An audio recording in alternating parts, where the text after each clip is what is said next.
Welcome, one and all, to Liberty After Dark live stream. We hope that you enjoy the show.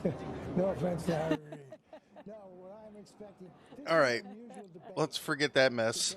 One of the key factors in the debate is Mike Bloomberg, and he's not on the ballot here in Nevada. And yet he's going to take the most income. Let's see here. I think from virtually everybody. And Mike Bloomberg, I hear voters say to me, I like him. He was a great, very good mayor of New York, and he can stand up to Donald Trump. He's tough enough. Well, that'll be tested tonight, because by himself, he's going to have to stand up to a barrage from a number of different candidates about difficult things in his record. If he does well, he will reinforce the belief among Democrats that he's the man to take on Donald Trump. If he stumbles, how's everybody doing? May absolutely see a significant drop-off in his growing campaign. So that's number one. Number two is Bernie Sanders. Bernie Sanders is threatening to sweep all four of the first four. So the Democrats, the moderate Democrats, have to go after Bernie Sanders as well. Makes it a very difficult scenario. Whoops, that's not what I wanted to do.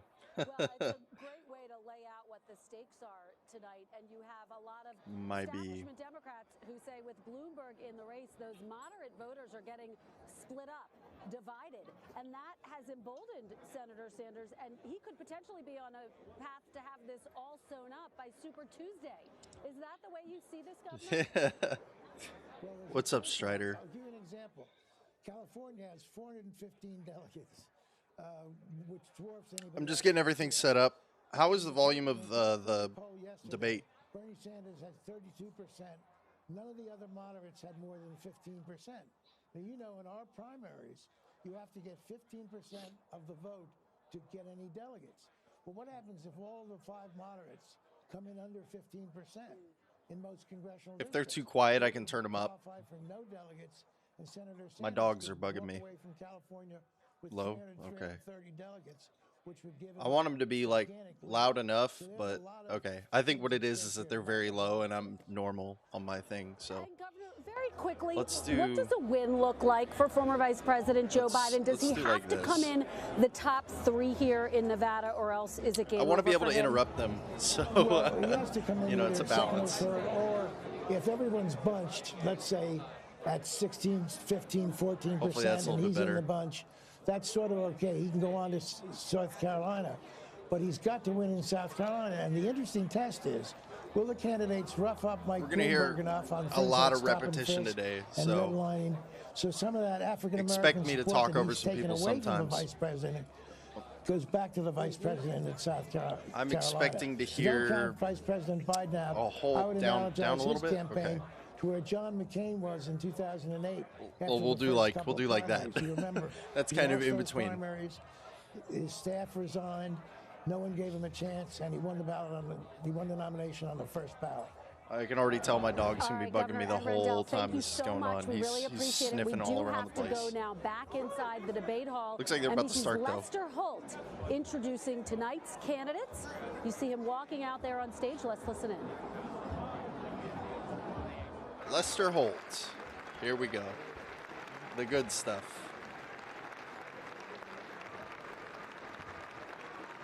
Sorry, I gotta tweak something real quick on the actual stream itself.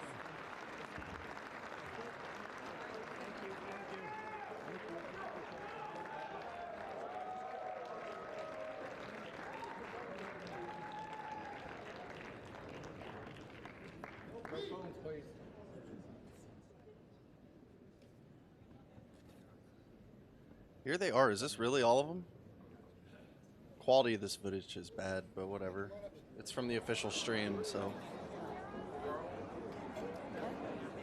And there you have all six candidates. That was the most awkward wave I've ever seen in my entire life. Bernie's little T-Rex arm wave. Elizabeth Warren and Mayor Michael Bloomberg, who is taking the stage for the very first time. Again, we are just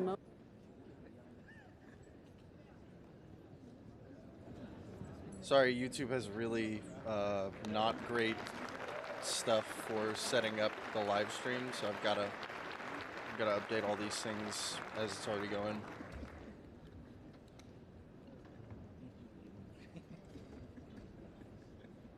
I hear just like one random person snickering in the background. Like, Is someone supposed to be talking?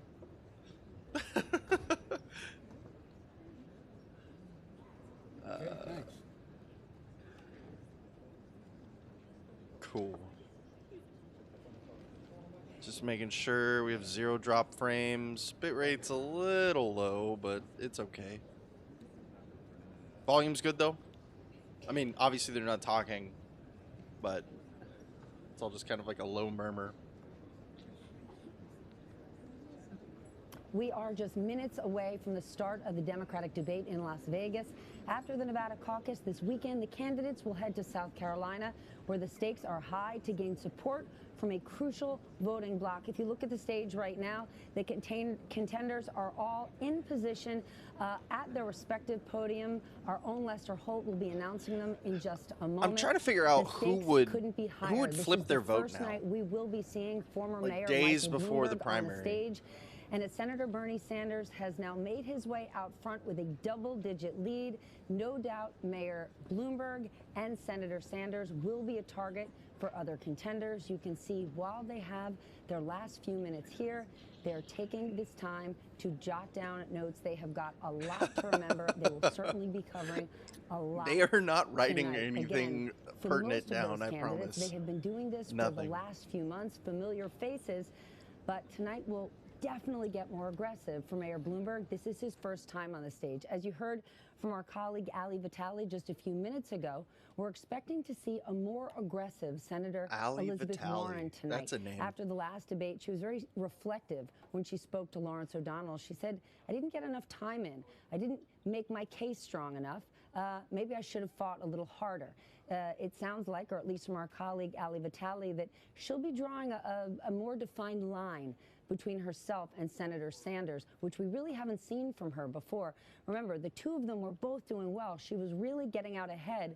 And then when she laid out her plan of how she planned to pay for Medicare for all, that's when you saw things start to slip off. And that is where she'll most likely go after Senator Sanders, as will other candidates, as far as he's got this big plan for Medicare for all. How specifically is Yeah, he so going they're to still pay just for it? setting it up. They're just trying to frame the debates right now. I mean, I'm sure most of you guys have at least watched one of these before. You kind of know how the format works. Depending on how long you've been watching the show, you might have watched a couple with me. We'll see, though.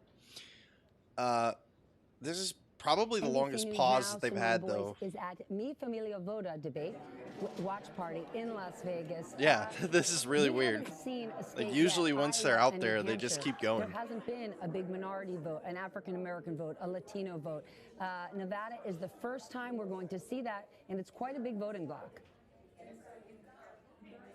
That's absolutely right, Stephanie. I'm actually going to move And this as a little I've bit been more. speaking to voters on the ground Chopped here in off the Nevada top of over her the head past a little couple of bit. days, Tick me off. the name that you hear quite a bit, at least among young Latino voters, is Senator Bernie Sanders. They feel like he has energized them, that he has been consistent in his approach to fighting for civil rights over the past several decades. But I do want to mention this fascinating Telemundo poll that just came out this week that indicated that support for Biden and Bernie Sanders among Latino voters, they are locked in a statistical tie. So support for Biden is at about 34% among Latino voters, support for Bernie Sanders at about 31%, and about 35% of Latino voters in Nevada either support another candidate or are undecided. I know it's cliche, but that statistic sounds, watch party that's taking place I don't know. at an LGBTQ center I think Las Bernie Vegas. probably I wanna leads bring that in a demographic voter by a who large is here. margin. His name is Rudy. He's Or at least I would attending take that this debate bet. Watch party and paying close attention tonight because he's going to be caucusing on Saturday, and what happens on that stage tonight is going to play heavily into his decision. Really quickly, Rudy, what are you going to be looking for tonight? Who are the contenders that you're watching closely? Mayor Pete and Amy, those are two I'm undecided on. Just trying to figure out who's the best candidate for me. And what do you want to see from Mayor Pete? What is going I on? understand his family values. I think he really does have great family values. As being a gay male as myself, Look at this. I kind of relate to him, but I just want to be able to see what Amy has to offer and what her views are. This is crazy. Rudy, thank you so much. We'll be welcome. chatting with you throughout the debate watch party. We want to get to the action. Stephanie, I'll send it back to you. Thank you, Simone. And the action is about to begin. I'm going to take you to the debate stage. Our colleague Lester Holt will be introducing the candidates in Las Vegas at the Paris Hotel. We are certainly in for a big night. Senator Bernie Sanders, Senator Amy Klobuchar, Senator Elizabeth Warren, Mayor Pete Buttigieg, former Mayor Michael Bloomberg, all on the stage. The first time all of them facing off against one another. This is going to be quite the night. We have seen after the first two states this strong progressive movement. You know, there's a lot of talk. Once one candidate is chosen, will the Democrats all most get under of this one is tent? just filler, When honestly. you hear those Bernie Sanders supporters feeling the just burn, gonna kind of turn them down for a little bit. sure. Back in New Hampshire, many voters said they were shopping, yeah. weren't sure who they were What do you going guys to go with. What do you guys think? Well, Who do you think is going to be tonight will the another night winner where they're going of to get this? to make I always that like decision. The debate is when people starting, talk about so it's the taking winners place. and losers. I Oh, can't do it alone. I need your help to climb that mountain. And together we're going to beat Donald Trump. 2020 is our time to change who makes the rules. there's a lot of trumpets. I am running to restore honor to our government and build a I country cannot that we believe can he be made it. proud of. I cannot believe the DNC let him NBC News. play. The Democratic presidential debate. Live from Las Vegas, Nevada.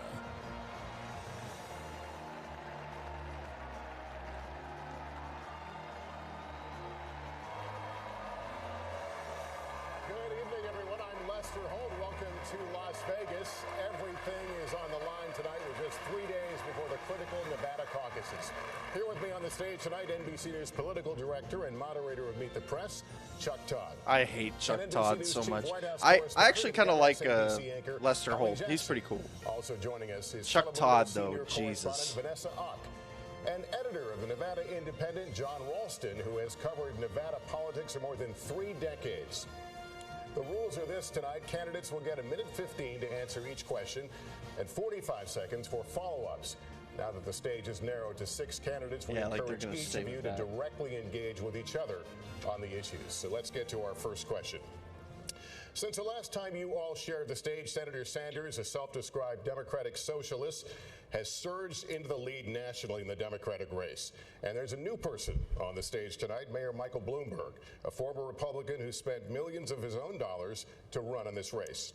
What hasn't changed, a majority of Democratic voters still say their top priority is beating President Trump. Senator Sanders, the first question to I could have Mayor told you Bloomberg that. is pitching himself as a centrist who says he's best positioned to win in November. Why is your revolution a better bet? In order to beat Donald Trump, we're going to need the largest voter turnout in the history of the United States. This is true. Mr. Bloomberg had policies in New York City of stop and frisk, immediately, which went after African American and Latino people in an outrageous way. That is not a way you're going to grow voter turnout.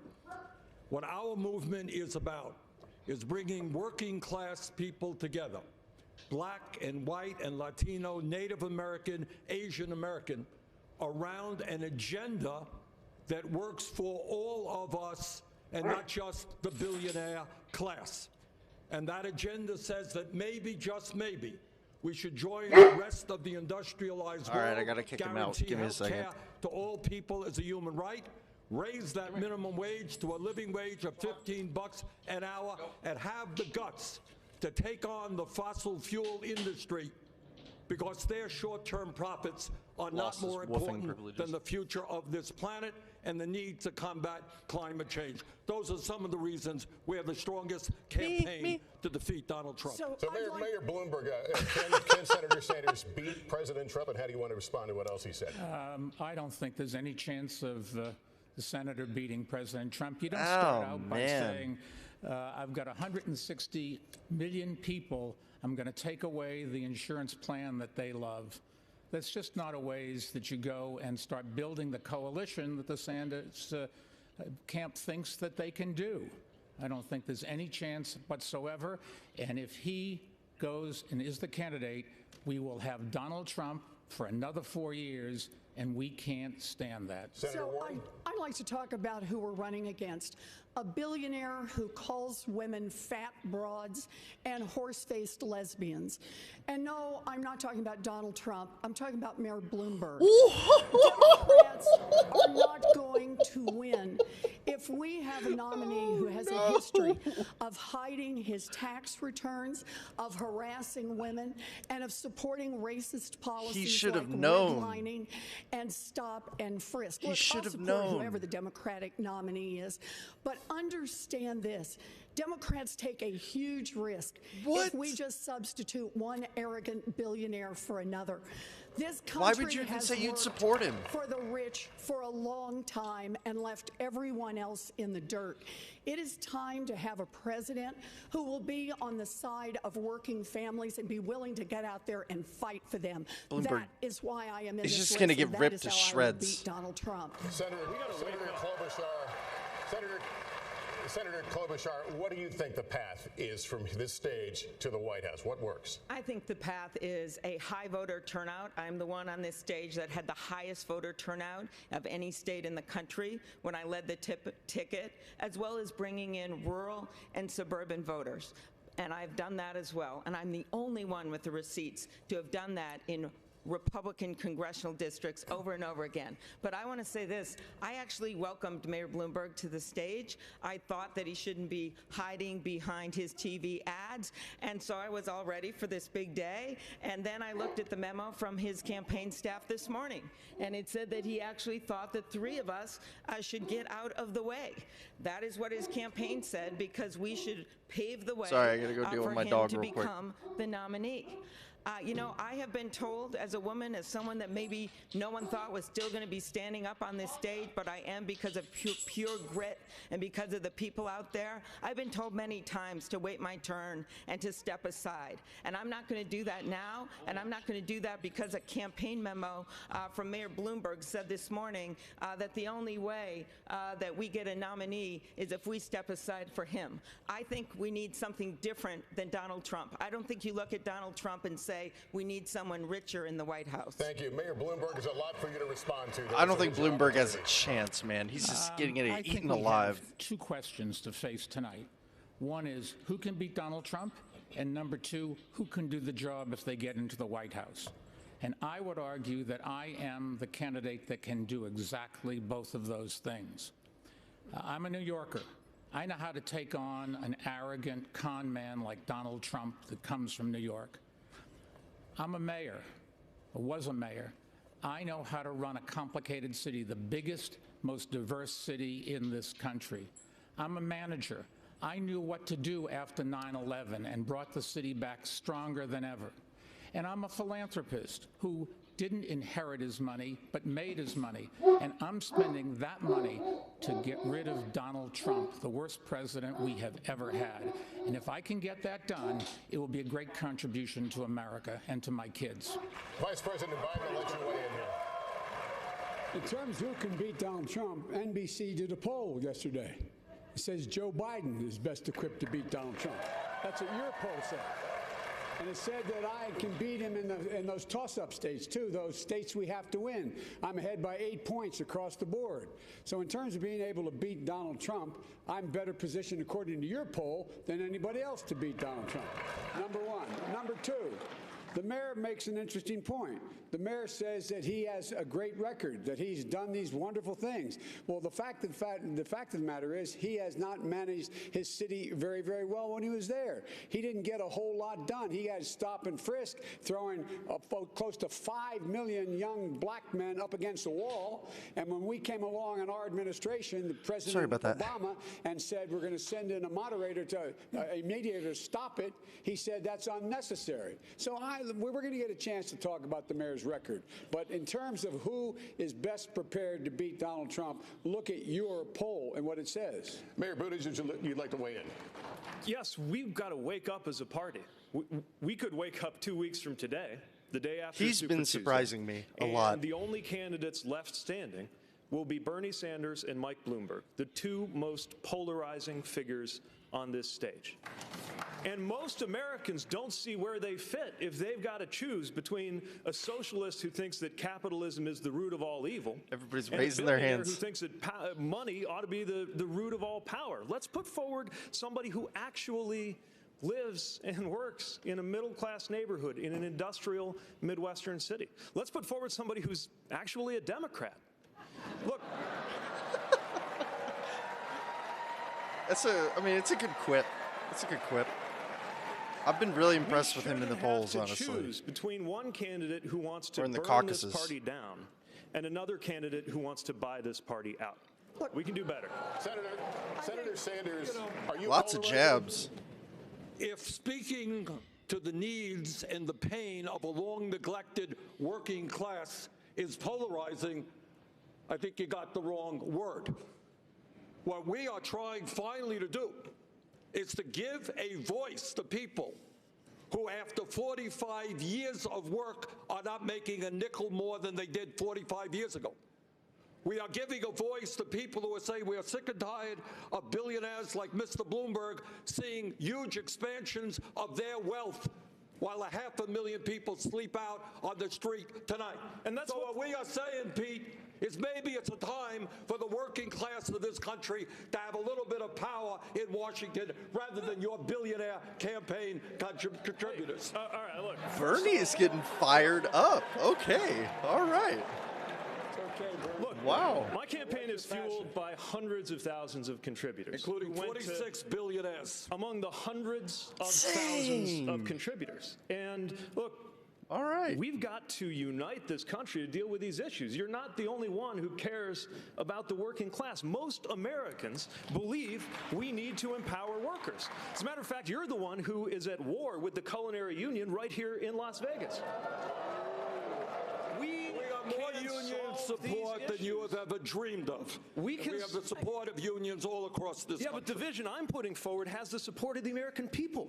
Really? We can actually deliver health care without taking it away from anyone. We can actually empower workers and lift wages without further polarizing this country. And we can build a movement without having legions of our supporters online and in person.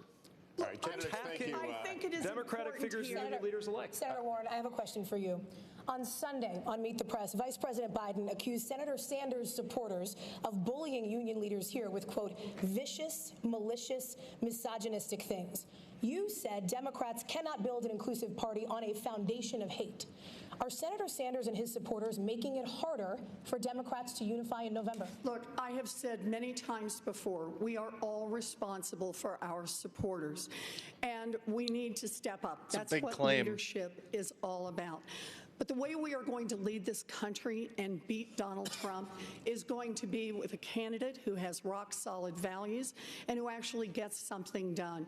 When Mayor Bloomberg was busy blaming African Americans and Latinos for the housing crash of 2008, I was right here in Las Vegas, literally just a few blocks down the street, holding hearings on the banks that were taking away homes from millions of families. That's when I met Mr. Estrada, one of your neighbors. He came in to testify, and he said he thought he'd done everything right with Wells Fargo. But what had happened? They took away his house in a matter of weeks. This man stood there and cried while he talked about what it was like to tell his two little daughters that they might not be in their elementary school, that they might be living out of their van. I spent the next years making sure that would never happen again. Wall Street fought us every inch of the way on a consumer agency. They lost, and I won. We need a candidate with unshakable values and a candidate who can actually get something done for working people. Thank you, Senator. That's why I'm in this race, and that's how I'll beat Donald Trump. Senator Sanders. If we're just looking at a record, Warren has a record. Million people. Not necessarily an amazing one, but she has one. And 99.9% of them are decent human beings, are working So does people, Bernie, though. are people who believe in justice, compassion, and love. And if there are a few people who make ugly remarks, who attack trade union leaders, I disown those people. They are not part of our movement. I disowned them. Excommunicato. What I hope my friends up here will agree with. That's good. Is that if you look at the Wild West of the internet, Talk to some of the African-American women on my campaign. Talk to Senator Nina Turner. Talk to others and find the vicious, racist, sexist attacks that are coming their way as well. So I would hope that all of us understand that we should do everything we possibly can to end the viciousness and ugliness on the internet. Our campaign is about issues. It's about fighting for the working families and the middle class. It is not about vicious attacks on other people. Senator, when you say that you disown these attacks and you didn't personally direct them, I believe you. Well, thank you. But at a certain point, you got to ask yourself, why did this pattern arise? Why is it especially the case among your supporters? I don't think it is especially the case. Yeah, that's not a fair criticism. Well, people know. Pete, if you want to talk to some of the women on my campaign, what you will see is the most ugly, sexist, racist attacks that are, I won't even describe them here, they're so disgusting. And let me say something else I can't blame this. Bernie for Not a couple being too radicals on his camp. I really can't. Us remember 2016. It's not fair to him. And what we remember is efforts by Russians and others to try to interfere in our election and divide us up. I'm not saying that's happening, but it would not shock me. I saw some of those tweets regarding the Culinary Workers Union. I have a 30-year, 100% pro-union voting record. Do you think I would support, or anybody who supports me, would be attacking union leaders? It's not thinkable. But leadership is about what you draw out of people. It's about how you inspire people to act. And right now we're in this toxic political environment. Leadership isn't just about policy. I think, at least in broad terms, we're largely pulling in the same direction on policy. But leadership is also about how you motivate people to treat other people. And I think you have to accept some responsibility and ask yourself what it is about your campaign in particular that seems to be motivating this behavior more than others. Because in order to turn the page on the Trump era, we're going to need a president, not just a candidate who can win, I have but an a president. idea of Give how me to 1 move second, forward. guys. Stop sexism on the internet. We could nominate a woman for candidate for President of the United States. I think that might go a long way if we showed our stuff as a party. And the other thing I want to talk about is really what is at the core of this issue between Senator Sanders and the Culinary Union. And that is this. These are hardworking people, housekeepers like Elizabeth and I met with last night, who have health care plans that have been negotiated over time, sweat and blood. And that is the truth for so many Americans right now. Thank you. There are 149 million Americans that would lose their current health insurance under Senator Sanders' bill. Senator, that's what it says on page 8, and I don't think we should forget that. On that note, I want to turn it over to my colleague, Chuck Todd. Senator Sanders, I'm going to stay on this topic, on the culinary, on this issue with the Culinary Union. Obviously, their leaders are warning their members about that your health care plan will take away their health care plan, take away private insurance completely. There are some Democrats who like you a lot, but worry that this plan, Medicare for All, is going to take away private insurance and that it goes too far. Are they right? No. Let me be very clear. Looks like 2 points. Chat's working again. For Sorry about 100 that. years, from Teddy Roosevelt to Barack Obama, this country has been talking about the need to guarantee health care for all people. And yet today, despite spending twice as much per capita, Chuck, twice as much as any other major country on earth, we got 87 million who are uninsured or underinsured. We got over 60,000 people who die every year because they don't get to a doctor on time. We're getting ripped off outrageously by the greed and corruption of the pharmaceutical industry, which in some cases charges us 10 times more for the same drugs because of their price fixing. 500,000 people go bankrupt every year because they can't afford medical bills. So let me be very clear to my good friends in the Culinary Workers Union, a great union for the working class of this country. Senator Warren, you were all in on Medicare for All, and then you have since came up with a transition plan. Is it because of the impact on unions? So I want to be clear. I've been to the Culinary Union's healthcare facilities. They're terrific. You don't want to shut them down. You want to expand them. You want to see them all across Nevada and all across this country. But we need to get everybody's healthcare plan out here. Mayor Buttigieg, really has a slogan that was thought up by his consultants to paper over a thin version of a plan that would leave millions of people unable to afford their health care. It's not a plan, it's a PowerPoint. And Amy's plan is even less. It's like a Post-it note, insert plan here. Bernie has started has a good start, but instead of expanding and bringing in more people to help, instead his campaign relentlessly attacks everyone who asks a question or tries to fill in details about how to actually make this work. And then his own advisors say, probably won't happen anyway. Look, health care is a crisis in this country. My approach to this is we need as much help for as many people as quickly as possible and bring in as many supporters as we can. And if we don't get it all the first time, take the win and come back into the fight to ask for more. I promise, guys, I'm going to get everybody in. Our help. I got you. Everybody's got their hands up. I think she name-checked you first. I'll let you go first. I'll turn it up just a little bit. Okay, I think Amy said. I'm more of a Microsoft Word guy, and if you look at my plan, I don't know if there are any PowerPoints on it, but you can definitely find the document on PeteForAmerica.com, and you'll see that it is a plan that solves the problem, makes sure there is no such thing as an uninsured American, and does it without kicking anybody off the plan that they have. This idea that the union members don't know what's good for them is the exact kind of condescension and arrogance that makes people skeptical of the policies we've been putting forward. Here we have a plan that the majority of Americans support. Do you realize how historic that is?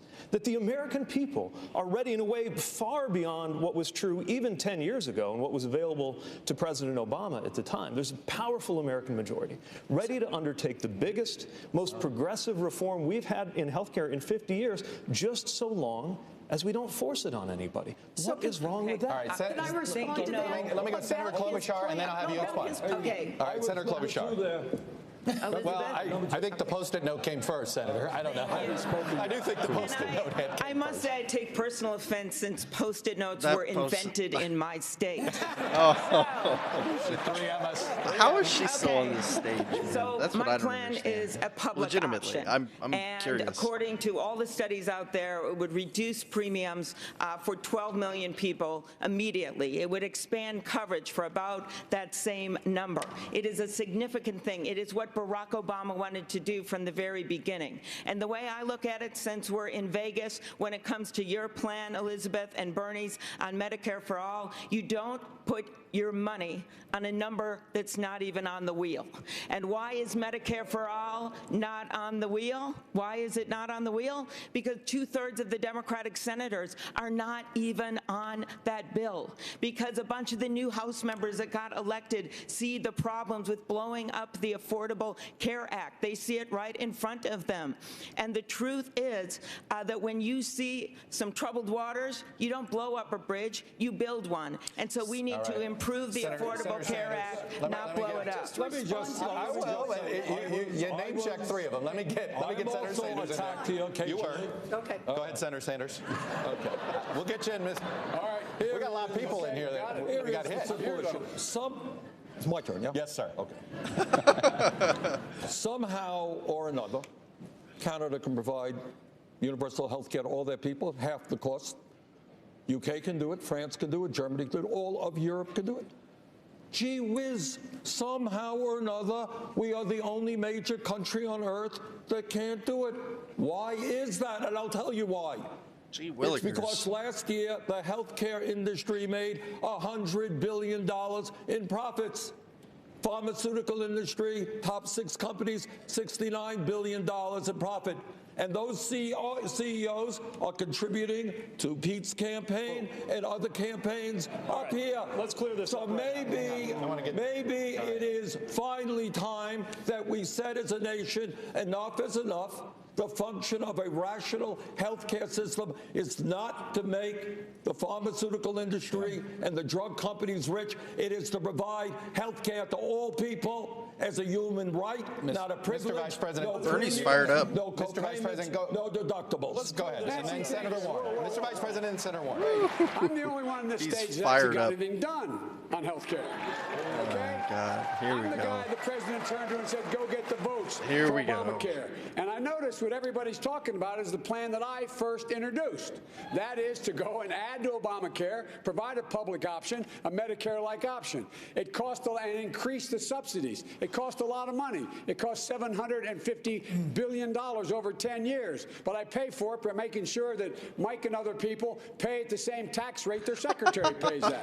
That's how we get it paid. Number They're one. just chewing Number up Mike, two, dude. You know, from the moment we passed that signature legislation, Mike called it a disgrace, number one. Number two, Trump decided to get rid of it. And number three, my friends here came up with another plan. But they don't tell you. When you ask Bernie how much it cost, the last time he said that, I think it was on your show, he said, we'll find out. We'll find out how, or something to that effect. It cost over $35 trillion bucks. Right. Let's get real. We'll find out. You get the final word on this. We're going to move to another question. Go ahead, Senator Warner. Go ahead, Senator Warner. So I actually took a look at the plans that are posted. Mayor Buttigieg, there are 4 expenses that families pay, right? Premiums, deductibles, copays, and uncovered medical expenses. Mayor Buttigieg says he will put a cap only on the premiums. And that means families are going to pick up the rest of the cost. Amy, I looked online at your plan. It's 2 paragraphs. Families are suffering, and they need a plan. You can't simply stand here and trash an idea to give health care coverage to everyone without having a realistic plan of your own. And if you're not going to own up to the fact either that you don't have a plan or that your plan is going to leave people without health care coverage, full coverage, then you need to say so. I just want to say on this, when I was in Reno, when I met a man who said he had diabetes, he gets his insulin through the VA, but his sister and his daughter also have diabetes, no way to pay for their insulin. 3 human beings right here in Nevada My plan who takes are care of that. struggling. They share one insulin prescription. Mayor Bloomberg, was Vice President Biden right? You weren't a fan of Obamacare? I am a fan of Obamacare. At the beginning, Mr. Mayor. Mr. Vice President, I just checked the record because you'd said one time that I was not. In 2009, I testified and gave a speech before the mayor's conference in Washington, advocating it and trying to get all the mayors to sign on. And I think at that time I wrote an article praising Obamacare. It was either in the New York Post or the Daily News. So the facts are I was there. Let me finish. Thank you. Well, welcome to the stream. I was in favor of it. I thought it didn't go as far as we should. What Trump has done to this is a disgrace. The first thing we've got to do is get the White House and bring back those things that were left, and then find a ways to expand it. Another public option, having some rules about capping charges. All of those things. We shouldn't just walk away and start something that is totally new, untried. Okay, Vice President Biden, go ahead. The mayor said when we passed it, the signature piece of this administration, it's a disgrace. They're the exact words. It was a disgrace. Look it up. Check it out. It was a disgrace. Thank you. I cover, by the way, that plan. You do not have surprise billing. You bring down drug prices. People are not, it gives people all the things we're just talking about. I guess you're not got enough the time to do it, but I'll get a chance to talk about it. Thank you, sir. Lester? All right, Mayor Bloomberg. Yeah, I cannot believe Bloomberg is here, honestly. There's an incoming fire on this next topic, so let's get into it. In 2015, blows this is my how you mind. describe your policing policy as mayor. Quote, we put all the cops in the minority neighborhoods, and you explain that as, quote, because that's where all the crime is. You went on to say, and the way you should get the guns out of the kids' hands is to throw them against the wall and frisk them. You've apologized for that policy, but what does that kind of language say about how you view people of color or people in minority neighborhoods? Bloomberg is screwed, dude. If I go back and look at my time in office, the one thing that I'm really worried about, embarrassed about, was how it turned out with stop and frisk. When I got into office, there were 650 murders a year in New York City. And I thought that my first responsibility was to give people the right to live. That's the basic right of everything. And we adopted a policy which had been in place. People have the right to life. The policy that all big police departments use of stop and frisk. What happened, however, was it got out of control. And when I discovered that we were doing too many stop and frisks, we cut 95% of it out.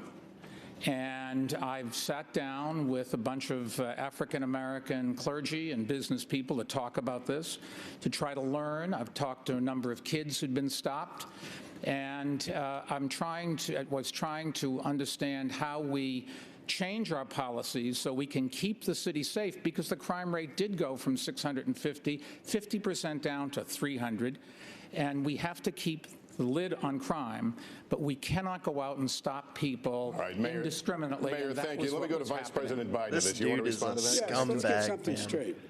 He's The a reason the stop scumbag. and frisk changed is because Barack Obama sent moderators to see what was going on.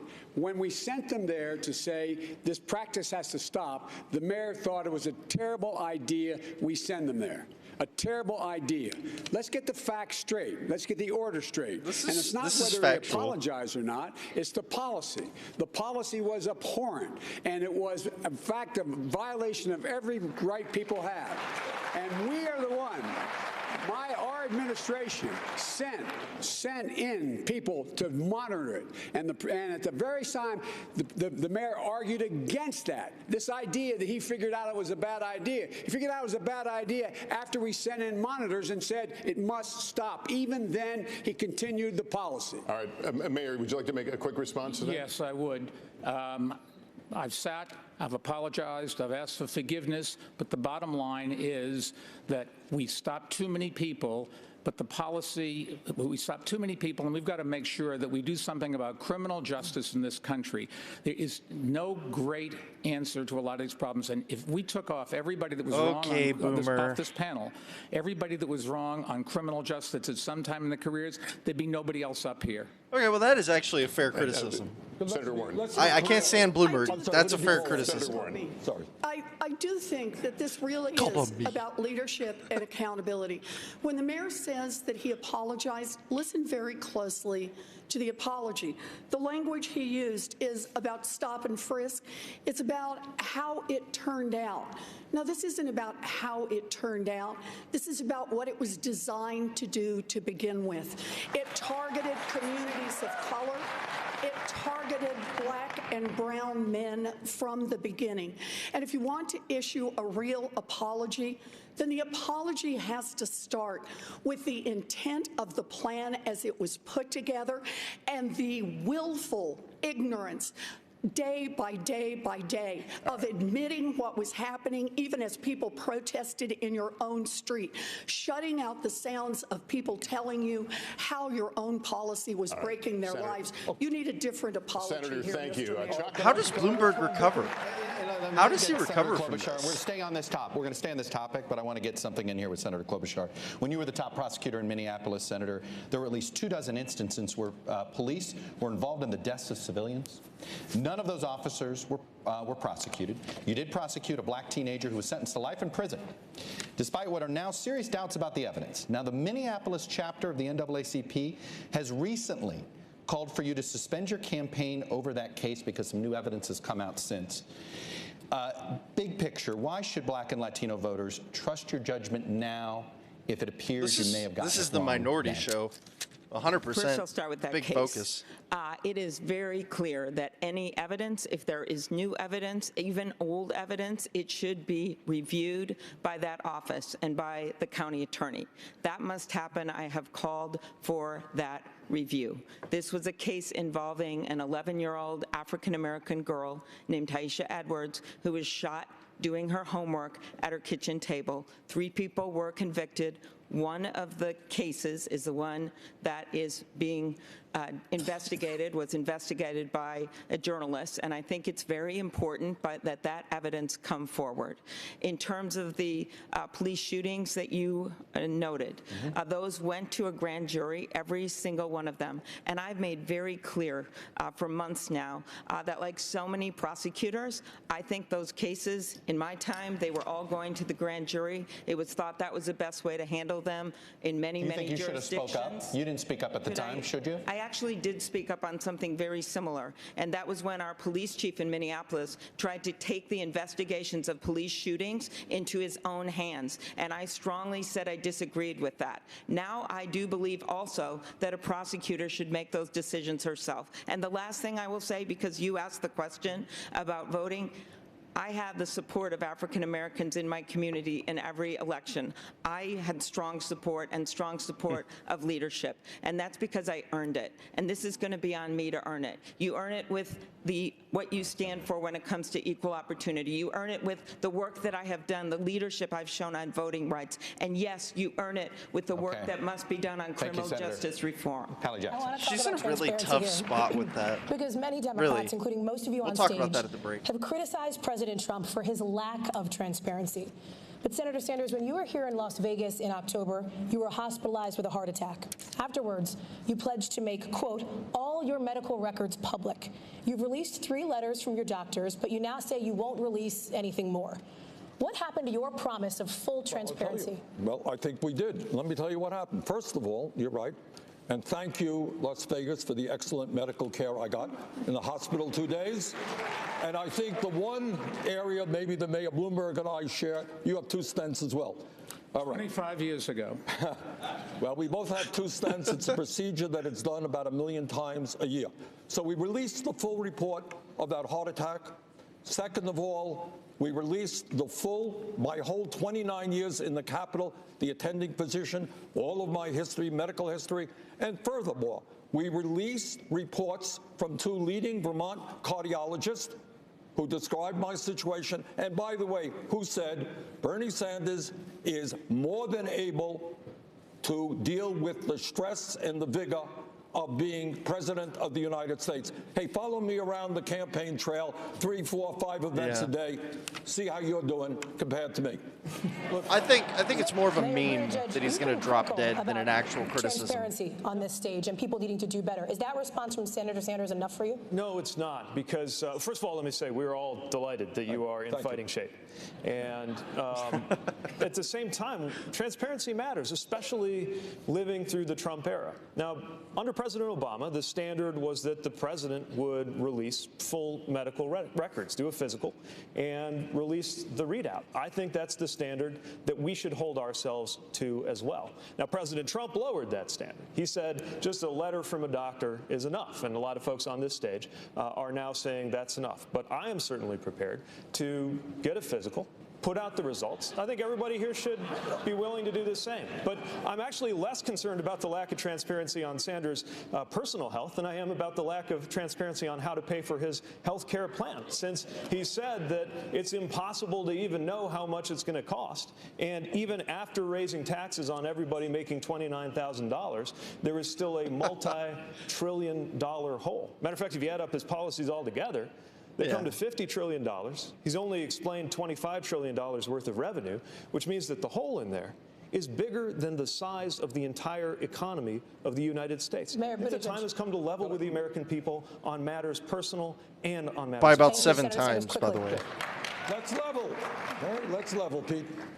Under your plan, which is a maintenance continuation of the status quo, can I finish? The average American today is paying $12,000 a year. That's what I'm no longer asking. 20% of a $60,000 income, $12,000 a year. Highest prices in the world for prescription drugs. Just the other day, a major study came out from Yale epidemiologists in Lancet, one of the leading medical publications in the world. What they said, my friends, is Medicare for All will save $450 billion a year. Because we are eliminating the absurdity of thousands of separate plans that require hundreds of billions of dollars of administration and, by the way, ending the $100 billion a year in profiteering from the drug companies and the insurance companies. Mayor Bloomberg, I want to go to you on this. By the way, my plan is the status quo, and that's false. Look, if We're my probably plan is the about to hit a status break quo, here why soon. was it I got a lot to attacked say. by the insurance industry the moment it came out? And on issue after issue after issue, this is what Senator Sanders is saying. If you're not with him, if you're not all the way on his side, then you must be for the status quo. Well, you know what? That is a picture that leaves most of the American people out. I want to go to Mayor Bloomberg on this transparency issue. Very briefly on transparency, Mayor Bloomberg, your campaign has said that you would eventually release your tax records when it comes to transparency. But people are already voting Bloomberg, now. dog. Why should Democratic voters have to wait? It just takes us a long time. Unfortunately or fortunately. Could I comment on that? Fortunately, I make a lot of money, and we do business all around the world, and we are preparing it. The number of pages will probably be in the thousands of pages. I can't go to TurboTax, but I put out my tax return every year for 12 years in City Hall. We will put out this one. It tells everybody everything they need to know about every investments that I make and where the money goes. And the biggest item is all the money I give away. And we list that every single donation I make, and you can get that from our foundation anytime you want. Okay, yeah, I'm just looking at my husband in the front row that has to do our taxes all the time. We probably could go to TurboTax. And the point of this is I believe in transparency. I had a physical, by the way. It came out well. We might all be surprised if my blood pressure is lower than Mayor Pete's. That might really shock everyone out there. And I think you should release your records from your physical. Secondly, when it comes to tax returns, everyone up here has released their tax returns, Mayor. I think, and it is a major issue because the President of the United States has been hiding behind his tax returns, even when courts order him to come forward with those tax returns. And I think, I don't care how much money anyone has. I think it's great you got a lot of money, but I think you've got to come forward with your tax returns. Senator, I want to get to you in a second. Mayor Bloomberg, quick response to Senator Klobuchar. We're releasing them. They'll be out in a few weeks, and that's just as fast as I can do it. Remember, I only entered into this race 10 weeks ago. Yeah. All of my associates here have been at this for a couple of years. Again, and we did not. For the sake of being fair. Let me ask you about something else, Mr. That's a Mayor. fair Mayor point. Bloomberg, let me ask It's you about fair. something else. Time and get it done. Senator Warren. Wish it were that simple. I'll let you get in here, but Mayor It would Bloomberg. save me a lot of money. Let me ask you about something else. Several former employees have claimed that your company was a hostile workplace for women. When you were confronted about it, you admitted making sexually suggestive remarks, saying, quote, "That's the way I grew up." In a lawsuit in the 1990s, according to the Washington Post, one former female employee alleged that you said, quote, "I would do you in a second." Should Democrats expect better from their nominee?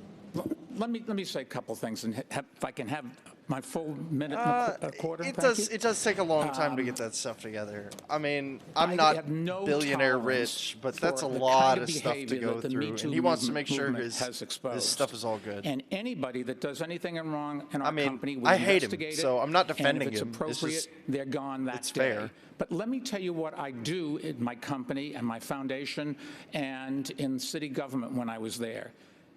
In my foundation, the person that runs it's a woman. 70% of the people there are women. Bloomberg's so screwed, in my dude. company, lots and lots of women have big responsibilities. They get paid exactly the same as men. And in my in City Hall, the top person, my deputy mayor, was a woman, and 40% of our commissioners were women. I am very proud of the fact that about 2 weeks ago, we were awarded. Sure, he could we were have, but, voted. I mean, he didn't. I don't know. I don't know what to tell you. The best It's better than place Trump, to I work. guess. Second best place in America. If that doesn't say we're gonna be something about fair. our employees and how happy they are, I don't know what does. Senator Warren, you've been critical of Mayor Bloomberg on this issue. Yeah, Bloomberg's Yes, I screwed, have, man. and I hope you heard what his defense was. I've been nice to some women. That just doesn't cut it. The mayor love this. has to stand on his record. And what we need to know is exactly what's lurking out there.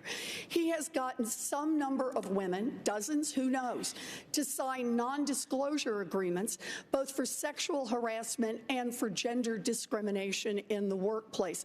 So, Mr. Mayor, are you willing to release all of those women from those non-disclosure agreements so we can hear their side of the story? I love this. Senator Warren, you've been critical of Mayor Bloomberg on this issue. I love this. I've been nice to some women. Bloomberg's screwed, man. I've been nice to some women. We have a very few non-disclosure agreements. How many is Let me that? finish. How many is that? None of them accuse me of doing anything other than maybe they didn't like a joke I told. And let me put, there's agreements between two parties that wanted to keep it quiet. Bloomberg drops and that's out up of the to them. race. They signed those agreements, and we'll live with it. So wait, when you say it is up to, I just want to be clear. Some is how many? And when you say they signed them and they wanted them, if they wish now to speak out and tell their side of the story about what it is they allege, that's now okay with you? You're releasing them on television tonight? Senator, no. Oh my God, this is Senator, amazing. the company and somebody else, in this case, a man or a woman, or could be more than that, they decided when they made an agreement that they wanted to keep it quiet for everybody's interest. They signed the agreements, and that's what we're going to live with. I'm sorry. No, the question is, are the women bound by being muzzled by you? And you could release them from that immediately, because understand, this is not just a question of the mayor's character. This is also a question about electability. We are not going to beat Donald Trump with a man who has who knows how many non-disclosure agreements and the drip, drip, drip of stories of women saying they have been harassed and discriminated against. That's not what we do as Democrats. Mr. Vice President. Look, let's get something straight here. It's easy. All the mayor has to do is say, you are released from the non-disclosure agreement. Oh, dude, they teamed up. Transparency here. They teamed up This guy for got himself this. in trouble and maybe saying that there was he couldn't disclose what I he did. never He went saw to his this company. coming. Just to be super clear, that was about the list of clients, so nobody gets the I know what you mean. No, you're right. But he said, he went to the company and said, I want to be released. I want to be able to do it. Look, this is about transparency from the very beginning, whether it's your health record, whether it's your taxes, whether you have cases against you, whether or not people have signed non-disclosure agreements. You think that women, in fact, were ready to say, I don't want anybody to know about what you did to me? That's not how it works. The way it works is they say, look, this is what you did to me, and the mayor comes along and his attorney says, I will give you this amount of money if you promise you'll never say anything. That's how it works. Mayor Bloomberg, final word to you. I said we're not going to get to end these agreements because they were made consensually, and they have every right to expect that they will stay private. If they want to release it, they should be able to release themselves. Can I add a word to Say this? yes. You know, we talk about electability, and everybody up here wants to beat Trump. And we talked about stop and frisk, and we talked about the workplace that Mayor Bloomberg has established and the problems there. But maybe we should also ask how Mayor Bloomberg in 2004 supported George W. Bush for president, put money into Republican candidates for the United States Senate when some of us, Joe and I and others, were fighting for Democrats to control the United States Senate. And maybe we can talk about a billionaire saying that we should not raise the minimum wage, or that we should cut Social Security, Medicare, and Medicaid. If that's a way to beat Donald Trump, wow, I would be very surprised. Thank you, Senator. Vanessa, to you. Wait. Senator Klobuchar, Bloomberg, man. You're running on your Washington experience, but last week in a Telemundo interview, you could not name the president of Mexico or discuss any of his policies.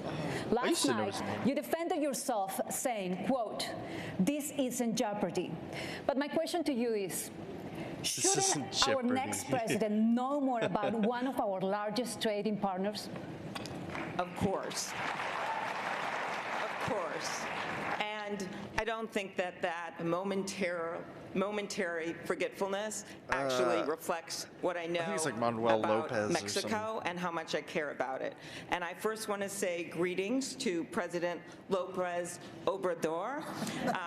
Secondly, what I meant by the game of Jeopardy is that I think we could all come up with things. You know, how many members are there in the Israeli Knesset? 120. Who is the president of Honduras?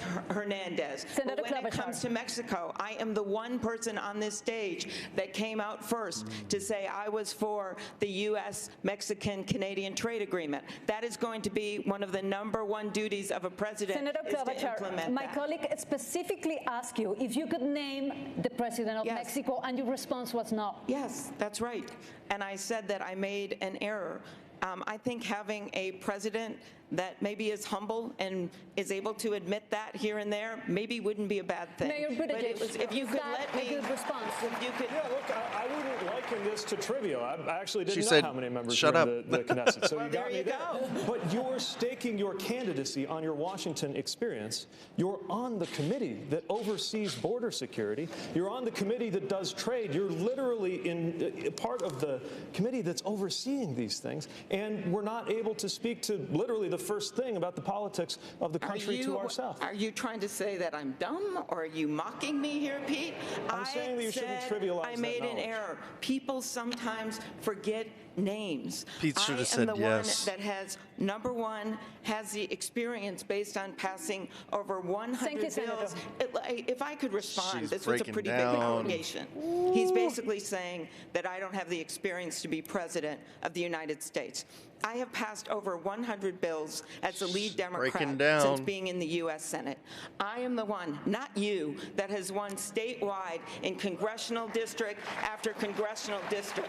And I will say, when you tried in Indiana, Pete, to run, what happened to you? You lost by over 20 points to someone who later lost to my friend Joe Donnelly. So don't tell me about experience. What unites us here is we want to win. Right. And I think we should put a proven winner in charge of the ticket. This is a race for president. Mayor Buttigieg.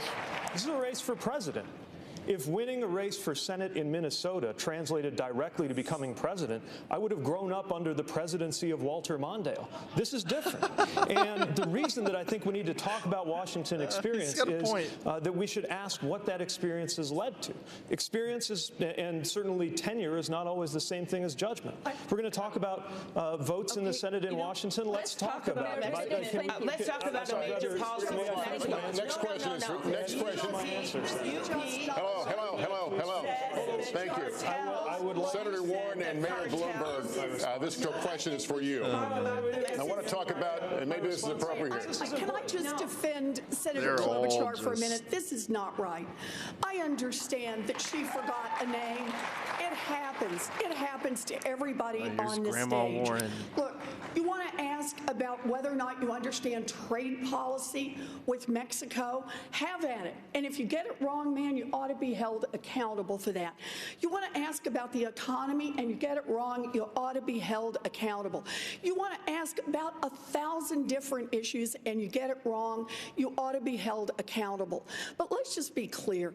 Missing a name all by itself does not indicate that you do not understand what's going on. And I just think this is unfair. Senator Warren, you're right. Senator Warren, you're right. But Senator Klobuchar could not discuss Mexican policy. Fair enough. I am the only one who knows this man. I met with him. I do have to respond. You have just invoked my name again, and I ask you to look at the interview I did directly after the forum, which we went into great detail on Latin American policy. And I want to say one thing about Mayor Pete, where we just disagree. He was asked on a debate stage about the Mexican cartels. Which are bad criminal organizations. He said that he would be open to classifying them as terrorist organizations. I actually don't agree with that. That is a very valid debate to have. I don't think that would be good for our security coordination with Mexico, and I think you got that wrong. Well, I've spent more time in Mexico than anybody. Can I get a chance to say something? Hold on. Vice President. See.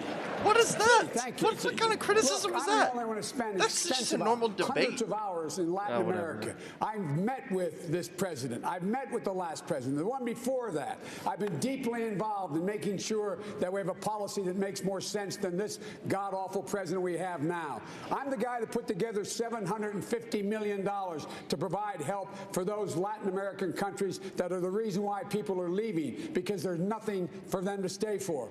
I've spent hours and hours and hours. And so you want to talk about experience in Washington. It's good to know with whom you're talking. It's good to know what they think. It's good to know what you think. And it's good to be able to have a relationship. Friend of all the Mexicans, That's what it's about. All right. Well, everybody's warmed up. We're going to take a short break and kick off the next hour with a topic many voters have said is top of mind, the climate crisis. We're back in a moment. All right, let's turn this down a little bit. I could have just turned it down on here, actually. We'll keep it in the background. It'll be like a low hum. Jeez. So, wow, guys.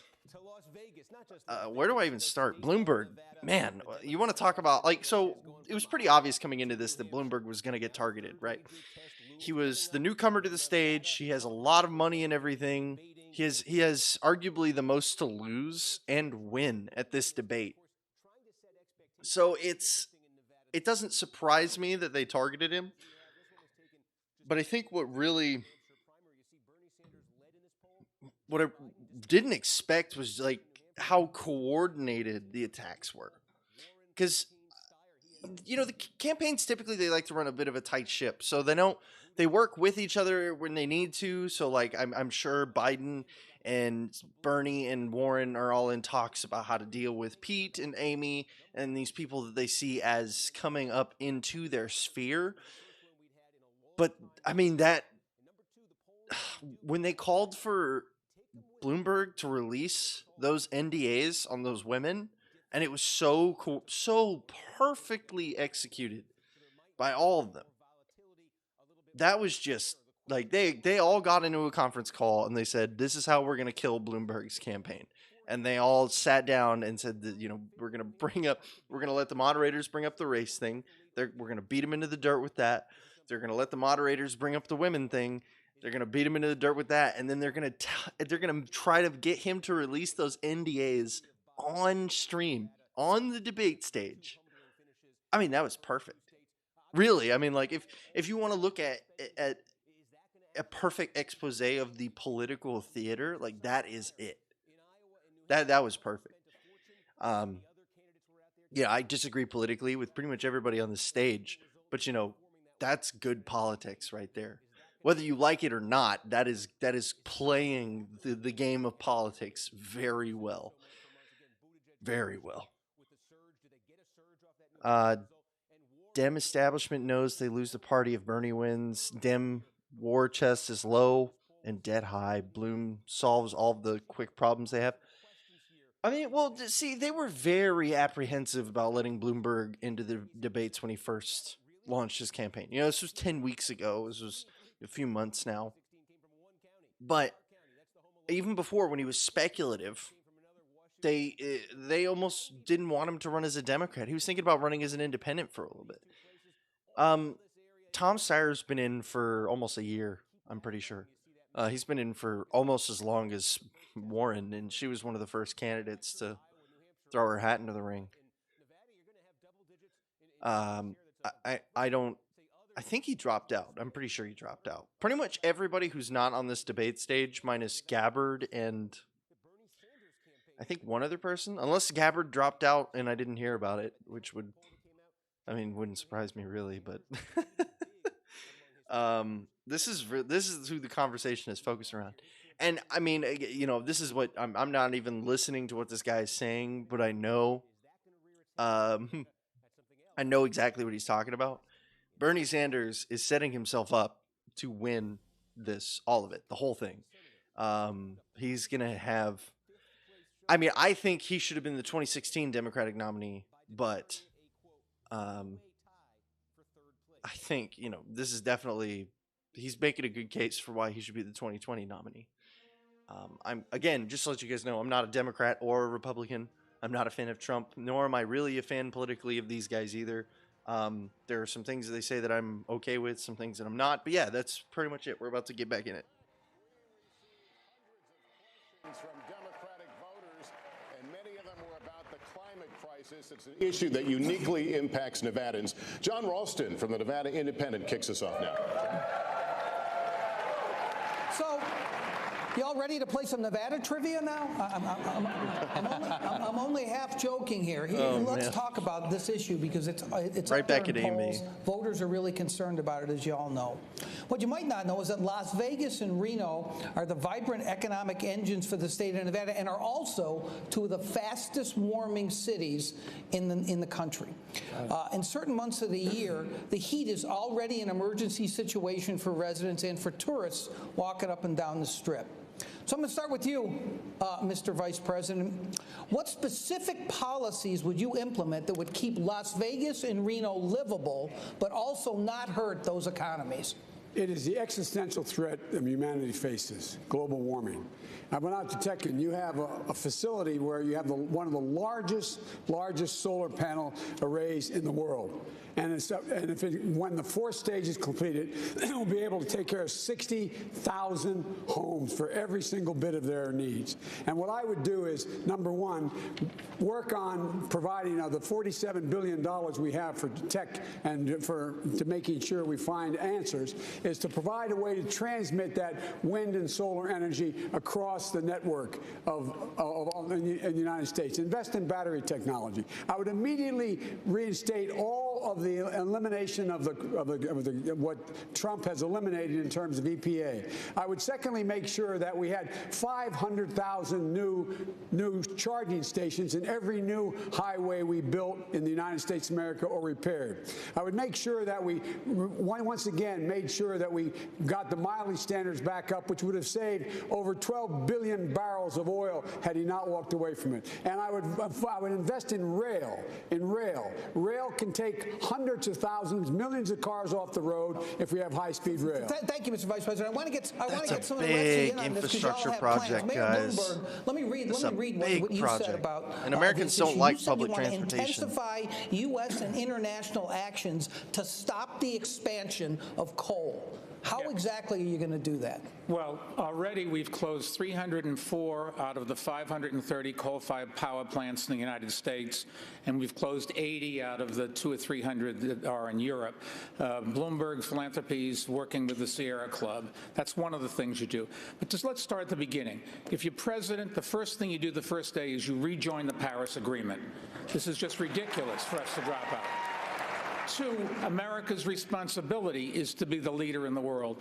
And if we don't, we're the ones that are going to get hurt just as much as anybody else. And that's why I don't want to have us cut off all relationships with China, because you will never solve this problem without China and India, Western Europe, and America. That's where most of the greenhouse gas. I mean, that's fair, but that's a very boomer mindset. I believe, and you can tell me whether this is right, but the solar array that the Vice President was talking about is being closed because it's not economic, that you can put solar panels in modern technology, even more modern than that. Mayor, I want to let Senator Warren jump in here, just because you've said something that's really specific to Nevada. And the tension here in this state is between people who want renewable energy and people who want conservation on public lands. 85% of Nevada is managed by the federal government. You have said that you are going to have an executive order that would stop drilling on public land, stop mining, which is a huge industry here. You got to have lithium. You got to have copper for renewable energy. How do you do that? So look, you import I think it from Africa. Stop all new drilling and mining on public lands and all offshore drilling. If we need to make exceptions because there are specific minerals that we've got to have access to, then we locate those and we do it not in a way that just is about the profits of giant industries, but in a way that is sustainable for the environment. We cannot continue to let our public lands be used for profits by those who don't care about our environment and are not making it better. Look, I'm going to say something that is really controversial in Washington, but I think I'm safe to say this here in Nevada. I believe in science, and I believe that the way... Okay. I'm going to turn them down for just a second. Mineral Rights Fund the overwhelming majority of public lands. Okay, I just wanted to say that. $27 trillion market worldwide for green, and much of what is needed has not yet been invented.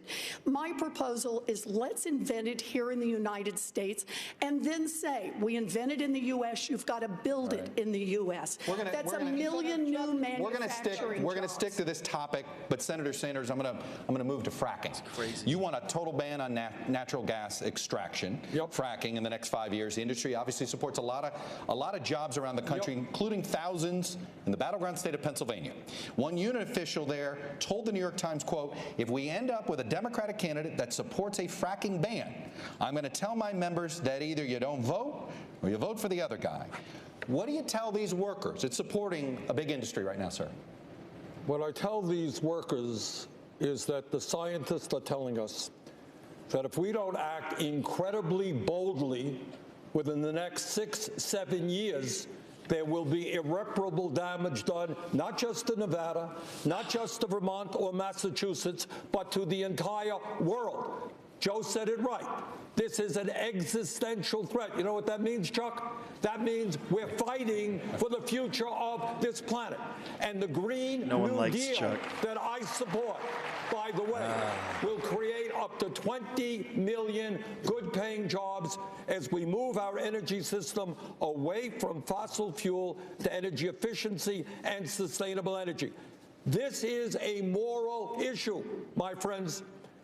We have to take the responsibility of making sure that the planet we leave our children and grandchildren is a planet that is healthy and habitable, that is more important than the profits of the fossil fuel industry. I want to keep this going. Senator Klobuchar, you're this is not good. on the same This page is like kind of rapid fire. Ban of fracking. You call it a transitional fuel, but scientists are sounding this alarm now. Do you take these warnings that maybe fracking is a step backwards, not a step forward, not a transition? I've made it very clear that we have to review all of the permits that are out there right now for natural gas, and then make decisions on each one of them. I'm just going to interrupt her. The issue with fracking is two things. One, it's fracking too close to the water table, and two is when frackers damage people's lands, is they aren't properly compensating them for it because they, like own most of America. So, yeah. I'm looking at these incredible senators from Nevada, Catherine Cortez Masto and Jackie Rosen, and I'm thinking that they know how important this is. And you can do this in a smart way. One, get back into that international climate change agreement. Two, clean power rules, bring those back. And the president can do this herself without Congress, as well as the gas mileage standard. But when it comes to putting a price on carbon, this is very important, Chuck. We have to make sure that that money goes back directly as dividends to the people that are going to need help for paying their bills. Otherwise, we're not going to pass it. So there has to be a heart to the policy to get this done. Senator Warren, address the worker issue, if you don't mind, as well. Can you address the worker issue? Yes, we can have a Green New Deal and create jobs. We need people in infrastructure who will help build. We have they could lose that job tomorrow, though. That's what they're concerned about. Those jobs are for tomorrow. Those are the ones we need to be working on to harden our infrastructure right now. But listen to Senator Klobuchar's point. She says we have to think smaller in order to get it passed. I don't think that's the right approach here. Warren Why is can't we amazing get anything wordplay. passed in Washington Seriously. on climate? Everyone understands the urgency. I can't stand her, we've got but she's two good problems. at this game. The first is corruption, an industry that makes its money felt all through Washington. The first thing I want to do in Washington is pass my anti-corruption bill so that we can start making the changes we need to make on climate. And the second is the filibuster. If you're not willing to roll back the filibuster, then you're giving the fossil fuel industry a veto. Thank you, over Vanessa. all of the work. Senator, thank you. Vanessa's got the next question. Vice President Biden, you filibuster's said that you important, want to hold though. oil and gas executives accountable for their role in harming our planet. You have even suggested that you might put them in jail.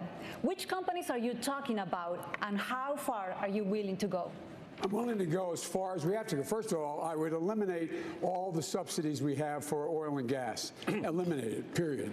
That would save millions and millions of billions of dollars. Yeah, Number two, 100%. I think that any executive who is engaged in, and by the way, they don't need minority communities are the communities being most badly hurt by the way in which we deal with climate change. They are the ones who become the victims. That's where the asthma is. That's where the groundwater supply has been polluted. That's where, in fact, people, do not have the opportunity to be able to get away from everything from still asbestos in the walls of our schools. I have $1 trillion program for infrastructure. That will provide for thousands and thousands of new jobs, not $15 an hour, but $50 an hour plus benefits. Unions. Yeah, I'm doing unions commentary, being able to do that. so and what it does it's fair is use. It It's like the change definition of fair use. Here's the last point I want. Me, I'm a voluntarist. Here's the last point I want to make to you. On day one, when I'm elected president, I'm going to invite So I'm not a Republican or a Democrat. Of the Paris Accord to Washington, D.C. They make up 85% of the problem. They know me. I'm used to dealing with international relations. I will get them to up the ante Vice in a big President way. Biden, you didn't answer to my questions. I thought I did. What would you do with these companies that are responsible for the destruction of our planet?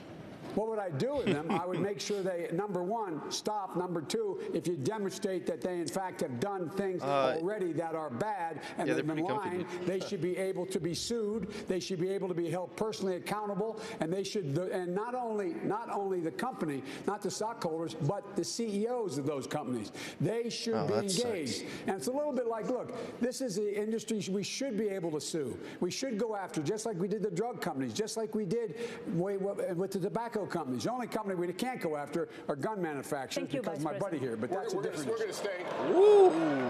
We're going to stay on the topic. That was my question is to Mayor Bloomberg. Mayor Bloomberg, your business is heavily invested in China. I think you mentioned that a few questions back. The #1 producer in the world of carbon emissions. How far would you go to force China to reduce those emissions and tackle the climate crisis? Well, you're not going to go to war with them. You have to negotiate with them and try to, and we've seen how well that works with tariffs. It's my love for you, us. national What you have scientist. to do is convince the Chinese that it is in their interest as well. Their people are going to die just as our people are going to die, and we work together. In all fairness, the Chinese have slowed down. It's India that is an even bigger problem, but it is an enormous problem. Nobody's doing anything about it. We could, right here in America, make a big difference. We're closing the coal-fired power plants. If we enforced some of the rules on fracking so that they don't release methane into the air and into the water, you'll make a big difference. But we're not going to get rid of fracking for a while. And we frack, incidentally, not just natural gas, you frack oil as well. It is a technique, and when it's done poorly, like they're doing in too many places where the methane gets out into the air, it is very damaging. But it's a transition fuel. I think the senator said it right. We want to go to all renewables, but that's still many years from now.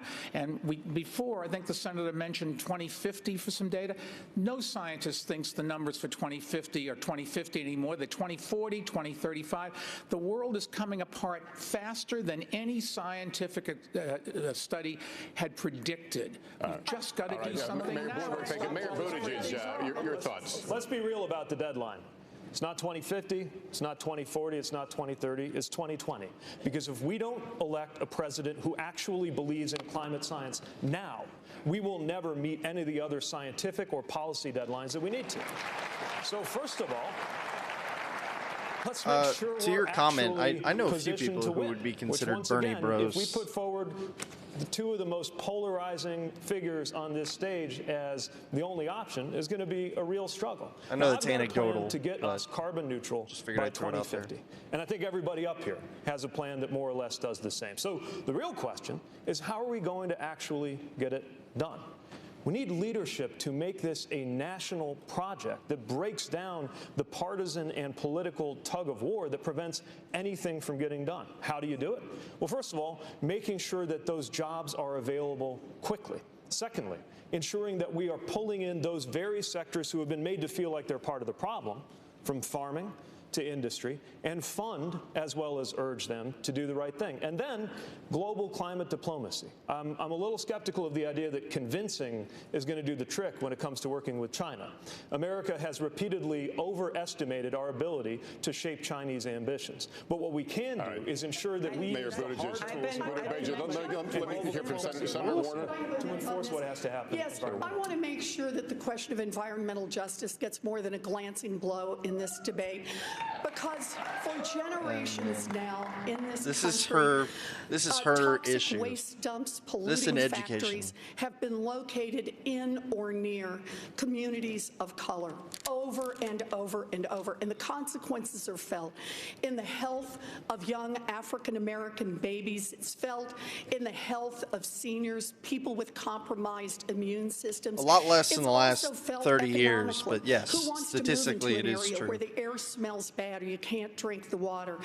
I have a commitment of $1 trillion to repair the damage that this nation has permitted to inflict on communities of color for generations now. We have to own up to our responsibility. We cannot simply talk about climate change in big global terms. We need to talk about it in terms of rescuing the communities that have been damaged. Senator Warren, thank you. Hallie? Vice President Biden, I want to ask you about something else that is important to people here. I want to ask you about Latinos owning 1 out of every 4 new small businesses in the United States. Many of them have benefited from President Trump's tax cuts, and they may be hesitant about new taxes or regulations. Will taxes on their small businesses go up under your administration? No. Taxes on small business won't go up. Matter of fact, we're going to make sure there's more money available for small businesses in the Latino community and the black community to be able to get the capital to start businesses. At the Treasury Department, there's going to be a window available where we can significantly increase the amount of money available so people can borrow the money to get started. They have demonstrated they're incredibly successful. We should not be raising taxes on them. We should start be rewarding work, not just wealth. That's why we have to change the tax code the way it is. That's why the wealthy have to start to pay their fair share. And that's why we have to focus on giving people the ability to garner wealth, generate wealth. And that's why this whole idea of redlining, lending to people in areas wasn't the cause of Wall Street failing. The greed of Wall Street was the reason why it occurred, not the redlining. And lastly, I want to say, I think they're both the to idea of blame. China is, in their Belt and Road proposal, they're taking the dirtiest coal in the world, mostly out of Mongolia, and spreading it around the world. It's clear. It made it clear when you called into Washington in the first 100 days. If you continue, you will suffer severe consequences because the rest of the world will impose tariffs on everything you're selling because you are undercutting the entire economy. Thank you, Mr. Vice President. Mayor Buttigieg, will taxes on those businesses Everybody's go up pretty under you? fired up today. Not if they are small businesses. I mean, what we've got to do is level the playing field where a company like Amazon or Chevron is paying literally zero on billions of dollars in profits, and it puts small businesses like the ones that are revitalizing my own city, often Latino-owned on our west side, at a disadvantage. We need to recognize that investing in Latino entrepreneurship is not just an investment in the Latino community, it is an investment in the future of America. I don't have It's any time problem for a with president getting rid of tax who loopholes. understands the I don't have any value of issue with that. immigration in lifting up all of our communities and our country. We're getting the exact opposite message from the current president. And it is time to recognize not just the diversity of the Latino community, but the importance of issues like economic empowerment, like healthcare, as well as an tax system. Very quickly, Senator. We have an entrepreneurship gap in America, and that is a gap between white entrepreneurs and black and Latino entrepreneurs. And the principal reason for this is they don't have the money for equity to get the businesses started. It's about a $7 billion gap. We want to have real entrepreneurship and a level playing field. I have a plan to put the $7 billion in to have the fund, I do commentate. fund managed. You can go to NBC.com if you want to watch the routinely cut thing. out. It can't just be about taxes. We need to make an investment to level the playing field and end the black and white. Look, I want to get at something. Mayor Bloomberg, the vice president talked about redlining. The only one here that started a business. Mayor Bloomberg, you seem to imply that redlining and stopping that that stopping redlining is somehow contributed to the financial crisis. That's exactly wrong. And that was the implication that came out in the quote. So I want to give you a chance to clarify this. I've been well on the record against redlining since I worked on Wall Street. I was against it during the financial crisis. I've been against it since. The financial crisis came about because the people that took the mortgages packaged them and other people I don't know. bought That's a them. great question. That was where all the disaster was. Redlining is still a practice some places, and we've got to cut it out. But it's just not true. What I was going to say, we maybe want to talk about businesses. I'm the only one here that I think that's ever started a business. Is that fair? Okay. What we need Yes, they are ignoring Sanders. I can tell you in New York City, They should be ignoring this guy, but he there are brings in the mentoring ratings. programs for the young business people so they can learn how to start a business. This We have guy's programs that could get them seed This guy's a capital. whack We have job. programs to get I'm branch sorry. banking in their neighborhoods, because if you don't have a branch bank there, you can't get a checking account. Can't get a checking account, you can't get a loan. You can't get a loan, you can't get a mortgage. Then you don't have any wealth. There's ways to fix this, and it doesn't take trillions of dollars. It takes us to focus on the problems of small Senator Sanders, businesses. 45 seconds, and we're going to move on. Senator Sanders, 45 seconds. Just, all right. You know, when we talk about a corrupt political system bought by billionaires like Mr. Bloomberg, it manifests itself in a tax code in which not only is Amazon and many other major corporations, some owned by the wealthiest people in this country, not paying a nickel in taxes, we have the insane situation that billionaires today, if you can believe it, have an effective tax rate lower than the middle class. Yeah. You don't even need a progressive tax if you get rid of. Complaining. If you get. Who wrote the code? You and your 99 senators. If you get rid of loopholes, a progressive tax isn't even necessary. Electing people who represent the wealthy and the powerful, those are the folks. Democrats, thank you. Well, and Republicans too. Okay. And George W. Bush as well. Chuck. We'll see. If I get shut down, I'm on Facebook too. So I was thinking and there Twitch. should be a boxing rematch on Saturday in Vegas, and those guys should go down there. Senator Klobuchar, I actually want to get you to something about Senator Sanders tweeted last year. It's a commentary billionaires stream. should I don't not know what to tell you. exist. Okay. What say you? I believe in capitalism, but I think the goal of someone in government and a president of the United States should be a check on that. I'm not going to limit what people make, but I think right now our tax code is so tilted against regular people, and that is what's wrong. I was thinking of your question about small businesses. The small businesses I talk to, they have trouble getting employees because their employees don't have child care. We should have universal child care. And we have not been talking enough about Donald Trump. And let's just talk about Donald Trump, because he signed that tax bill that helped the wealthy, and he went down to Mar-a-Lago, and he said to all his friends, you just got a lot richer. That is Exhibit A, and I can tell you the hardworking people in Nevada were not in that room. So the key to me is to not limit what people can make, but make sure that we have a government that is fair for everyone. So, Senator Sanders, what did you mean that you don't think they should exist? I'll tell you what I mean. What did that mean? We have a grotesque and immoral Bernie's on fire. distribution of I will wealth say and that. income. Mike Bloomberg Bernie is fired owns up. more wealth than the bottom 125 million Americans. That's wrong. That's immoral. That should not be the case when we got 500,000 people sleeping out on the streets, when we have kids who cannot afford to go to college, when we have 45 million people dealing with student debt. We have enormous problems facing this country, and we cannot continue seeing a situation where in the last 3 years, billionaires in this country saw an $850 billion increase in their wealth. Congratulations, Mr. Bloomberg.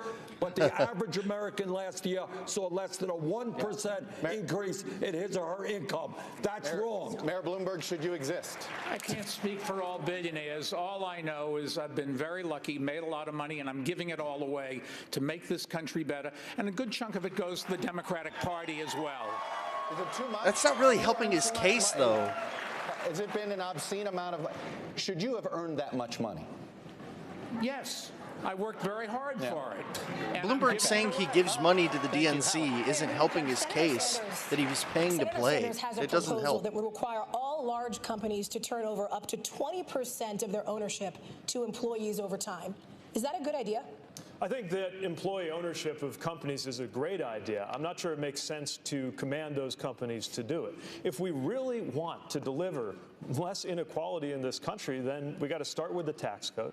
And we got to start with investments in how people are able to live the American dream, which is in serious decline. Matter of fact, last time I checked, the list of countries to live out the American dream, in other words, to be born at the bottom and come out at the top, we're not even in the top 10. Number one place to live out the American dream right now is Denmark. And as the, I think, lone person on this stage who's not a millionaire, let alone a billionaire, I believe that part of what needs to change is for the voices of the communities that haven't felt heard on Wall Street or in Washington to actually be brought to Capitol Hill. It's why I am building a politics designed around inclusion, designed around belonging, because the one thing that will definitely perpetuate the income inequality we're living with right now is for Donald Trump to be reelected because we polarized this country with the wrong nominee. Senator Sanders, it's your policy. That's to me, right? It is your policy. Thank you. It is my policy, and I'm very proud of that policy. All right? What we need to do to deal with this grotesque level of income and wealth inequality is make sure that those people who are working, you know what, Mr. Bloomberg, wasn't you who made all that money. Maybe your workers played some role in that as well. Oh, so he's like appealing to the surplus value theory. Almost like a pseudo-Marxist economic theory. Every day, and they feel not good about their jobs. They feel like cogs in a machine. I want workers to be able to sit on corporate boards as well so they can have some say over what happens to their lives. Mayor Bloomberg, you own a large company. Would you support what Senator Sanders is proposing? Absolutely not. I can't think of ways that would make it easier for Donald Trump to get reelected than listening to this conversation. It's ridiculous. We're not going to throw out capitalism. We tried that. Other countries tried that. It was called communism, and it just didn't work. He said the C word. Oh, man. Called him a commie. Not only support from a majority of Democrats, but also from a majority of independents and a majority of Republicans. And that is a 2-cent wealth tax on all fortunes above $50 million. You hit $1 billion, you got to pay a few pennies more. This is a tax on the top 0.1% in America, and it permits us to start to restructure our economy. It means we can afford universal child care for every baby in this country aged 0 to 5. It means we can have universal pre-K for every child in America. It means we can raise the wages of every child care worker and preschool teacher and stop exploiting the black and brown women who do this work. It means we can put $800 billion into our public schools, quadruple funding for Title I schools. And as a former special education teacher, we could fully fund IDEA so children with disabilities would get the full education they need. We could do college. We could put $50 billion into our historically black colleges and universities, and we could cancel student loan debt for 43 million Americans. Thank you. That's something a majority of Americans support, a 2-cent wealth tax. It is a question of values. Do we want to invest in Mr. Bloomberg, or do we want to invest in an entire generation of young Senator Sanders, the next question is for you. $2 trillion Senator Sanders, our in latest student loan NBC debt. News Wall Street Journal poll released yesterday, two-thirds of all voters said they were uncomfortable with a socialist candidate for president. What do you say to those voters, sir? What was the result of that poll? Who was winning? The question's to you. Well, the question was that I was winning, and I think by a fairly comfortable margin. Mike mentioned that. But here is the point. Let's talk about democratic socialism, not communism, Mr. Bloomberg. That's a cheap shot.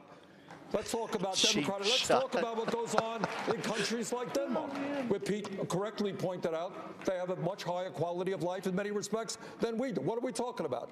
We are living in many ways in a socialist society right now.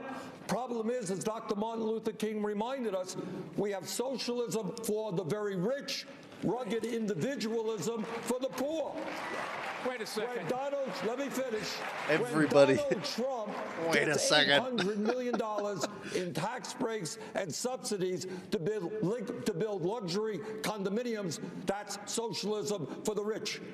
When Walmart, we have to subsidize Walmart's workers who are on Medicaid and food stamps because the wealthiest family in America pays starvation wages. That's socialism for the rich.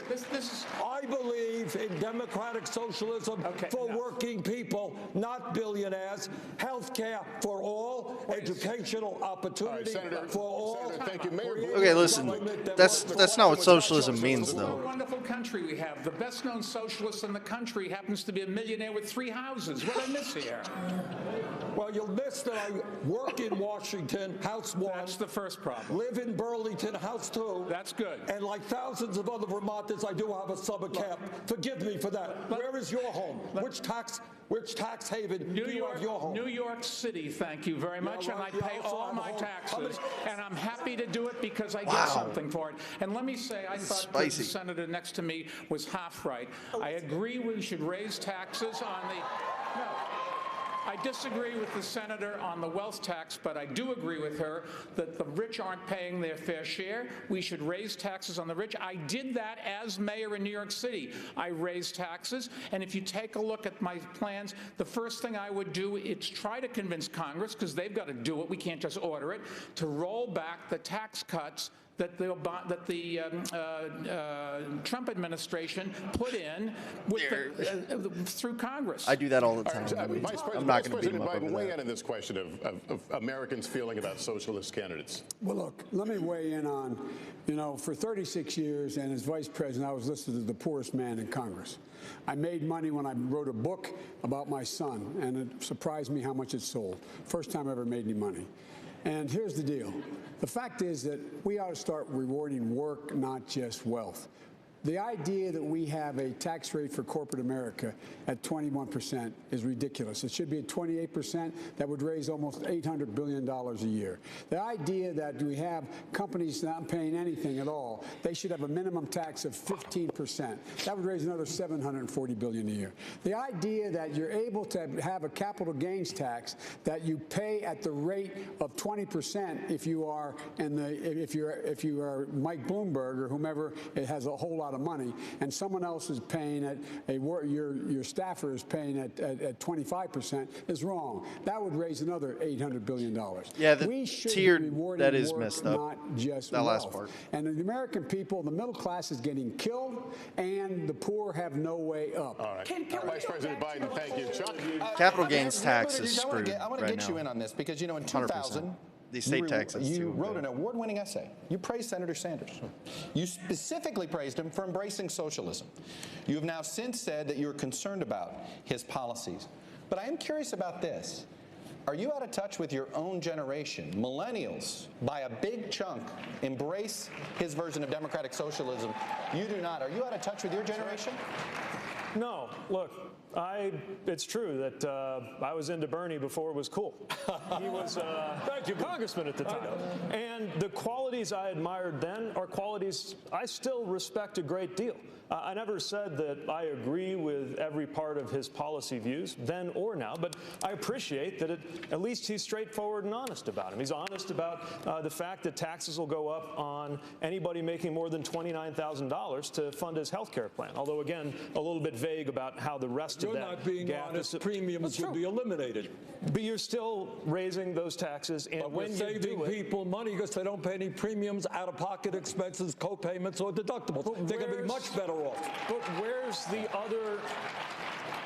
the other $25 trillion supposed to come from? At a certain point, you got to do the math. Well, we got it all up there on the internet. It's a payroll tax. A payroll tax. No, but even after the Wait, payroll Bernie's tax, trying to answer. Because we have a wealth tax. Elizabeth has a good one. Ours is a little bit tougher on Mr. Bloomberg than hers. We're going to raise it in a progressive way, which deals with income and wealth inequality, and make certain, finally, that health care in this country is a human I've never heard right, him give the not a full privilege. answer. This is cool. 45 seconds. Senator Warren, I'm just going to close it out here.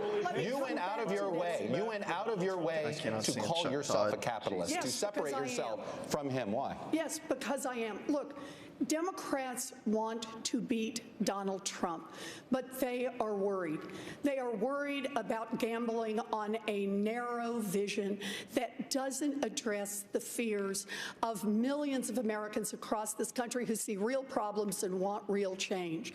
They are worried about gambling on a revolution that won't bring along a majority of this country. Amy and Joe's hearts are in the right place, but we can't be so eager to be liked by Mitch McConnell that we forget how to fight the Republicans. Mayor Buttigieg has been taking money from big donors and changing his positions. So it makes it unclear what it is he stands for other than his Senator, own thank you. Senator Klobuchar, go ahead. You got it. Senator Klobuchar, Mayor Pete, you've had it. Senator Klobuchar, go ahead. You got the floor for 45. Thank you. Go. Number one, I have repeatedly said that we have to win big. And the way we win big is winning states like Nevada, but also winning the Senate races in Arizona and in Colorado and beyond. And the reason we want to do that is to send Mitch McConnell packing. And I think when you look at my history, I am the one that has done that. I am the one that can lead this ticket. And just because I am willing to talk about common ground, that's where America is. It is not with Mitch McConnell, who has 400 bills on his desk that should pass if we get rid of him. It is because I am willing to work with people and find common ground, and that's what we want in a President Elizabeth. We don't want someone that looks at just plans. Senator, thank you. We need to take another break here. We'll return to the Paris, Las Vegas in just a moment. So, all right, we're going to turn these guys down again. Once again, not as much as the beginning, but holy cannoli, man. Bloomberg is just getting torn to shreds. You know, I mean, I'll save my final impressions for after they do closing statements, but I mean, you know, Bernie's been fired up. I mean, this is the best debate, honestly. Like, I mean, forget, you know, the fact that these debates are actually just people just talking. I mean, there's not really any actual debating going on. Everybody's just kind of like throwing out ideas. I think this is the most entertaining one so far. I think that's pretty easy to say. Bloomberg brought a lot of people to watch it too, which is always fun. Seeing a lot of people in the comments. So thanks for everybody being here. But yeah, man, Bloomberg dropping the commie word.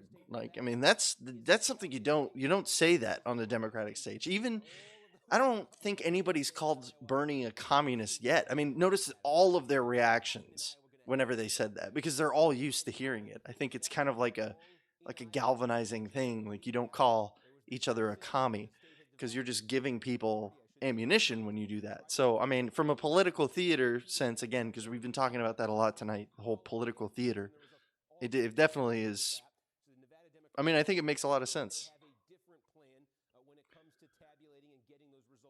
Yeah, Bloomberg caused his own bubble to pop. I mean, geez, from the beginning, if you guys missed the beginning of this thing, you have to go back. You have to go back and watch when they hit Bloomberg requesting him to have him pull his NDAs. Holy, I mean, my jaw hit the floor.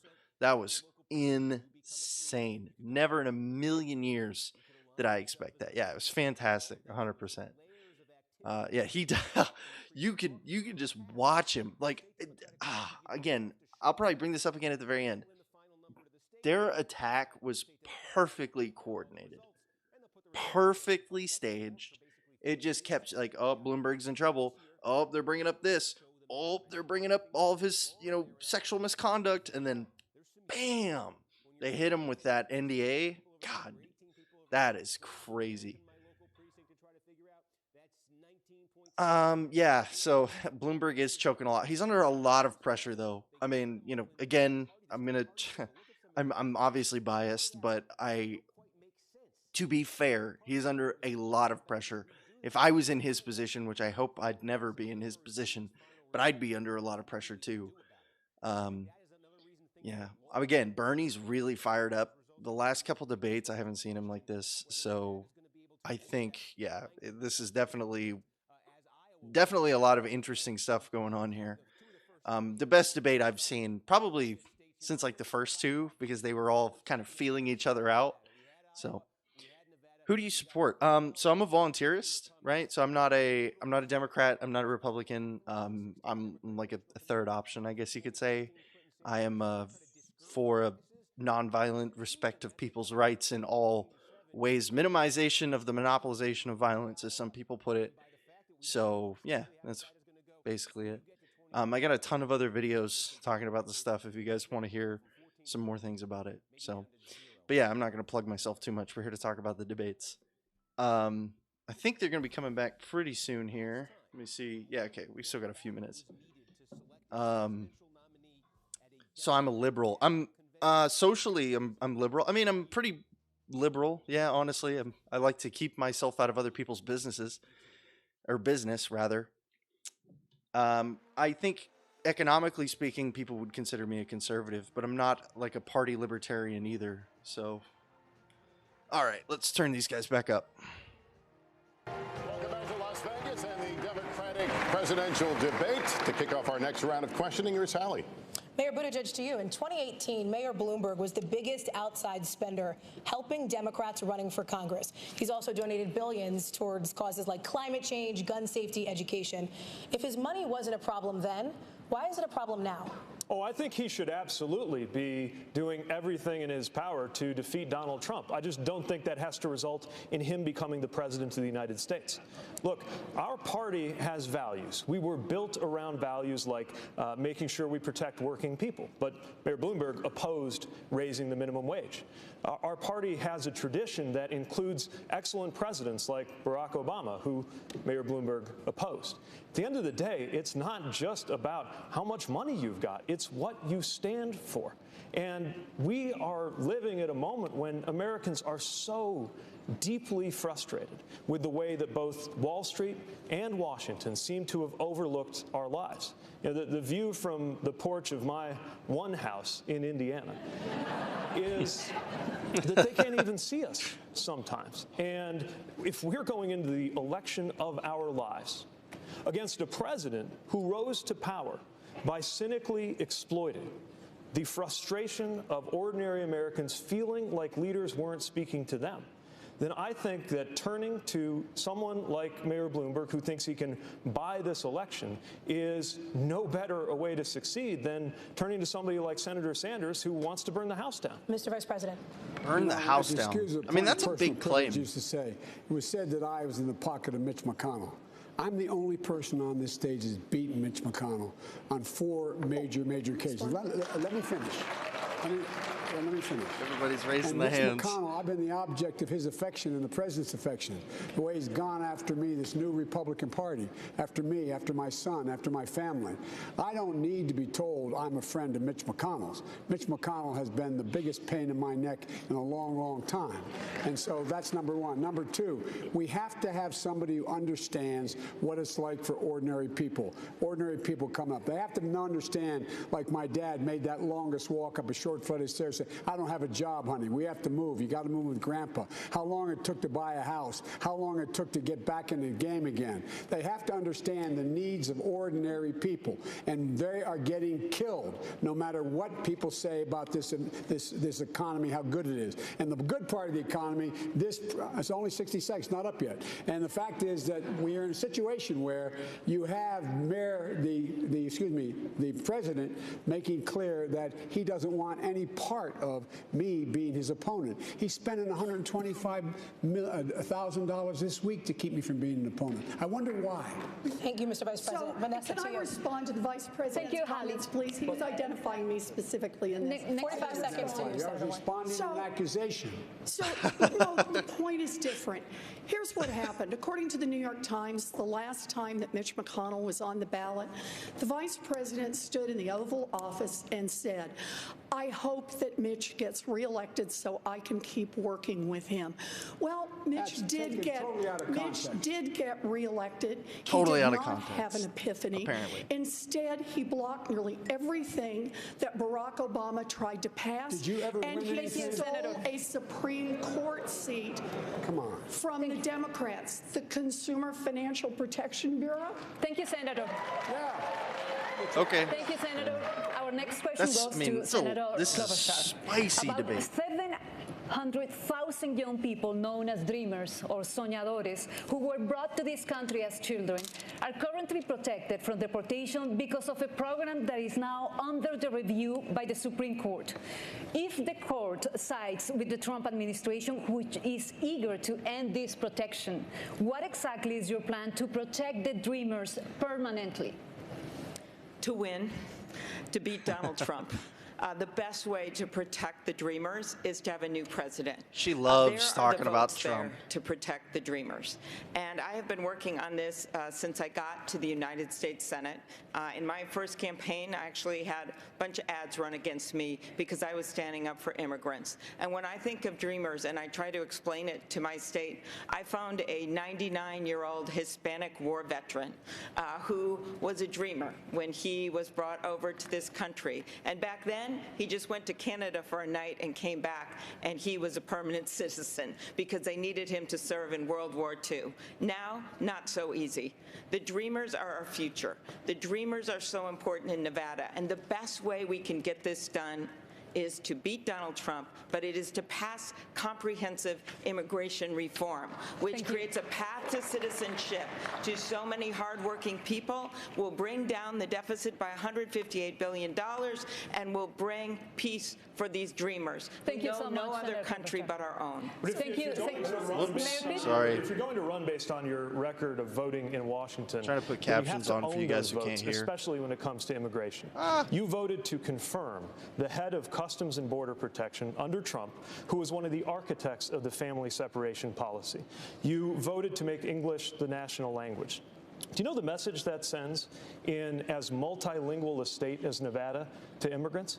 You have been unusual among Democrats, I think the Democrat among all of the senators running for president, most likely to vote for Donald Trump's judges, who we know are especially hostile to dreamers and to the rights of immigrants. Now, in South Bend, it was not always easy to stand up in a conservative place like Indiana on immigration, but we delivered.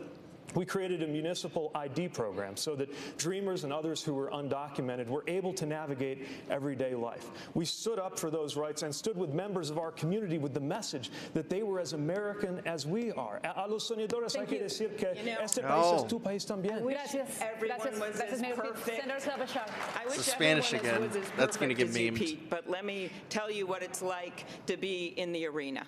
And number one, do the math. If my friend Andrew Yang was up here, that's what he'd say. In fact, I have opposed and not supported 2/3 of the Trump judges, so get your numbers right. And I am in the top 10 to 15 of opposing them. Number two, when it comes to immigration reform, the things that you are referring to, that official that you are referring to was supported by about half the Democrats, including someone in this room. And I will say this.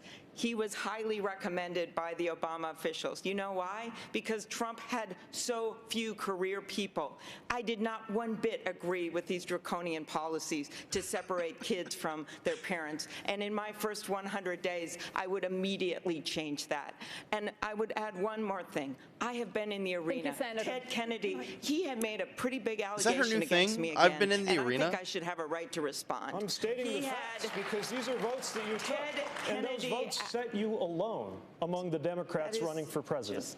No other is it true or is it false that no other Democrat First of all, from the Senate running for president what voted you've said that about the way? judges are false. You are comparing me to two colleagues up here on the stage, and you are forgetting I one would say thing. anybody who ran for president this cycle, Senator You know what, Harris, Pete? Senator If you Booker could saw let through me this. finish, since I've been in the arena, Ted Kennedy asked me to work on the first immigration bill.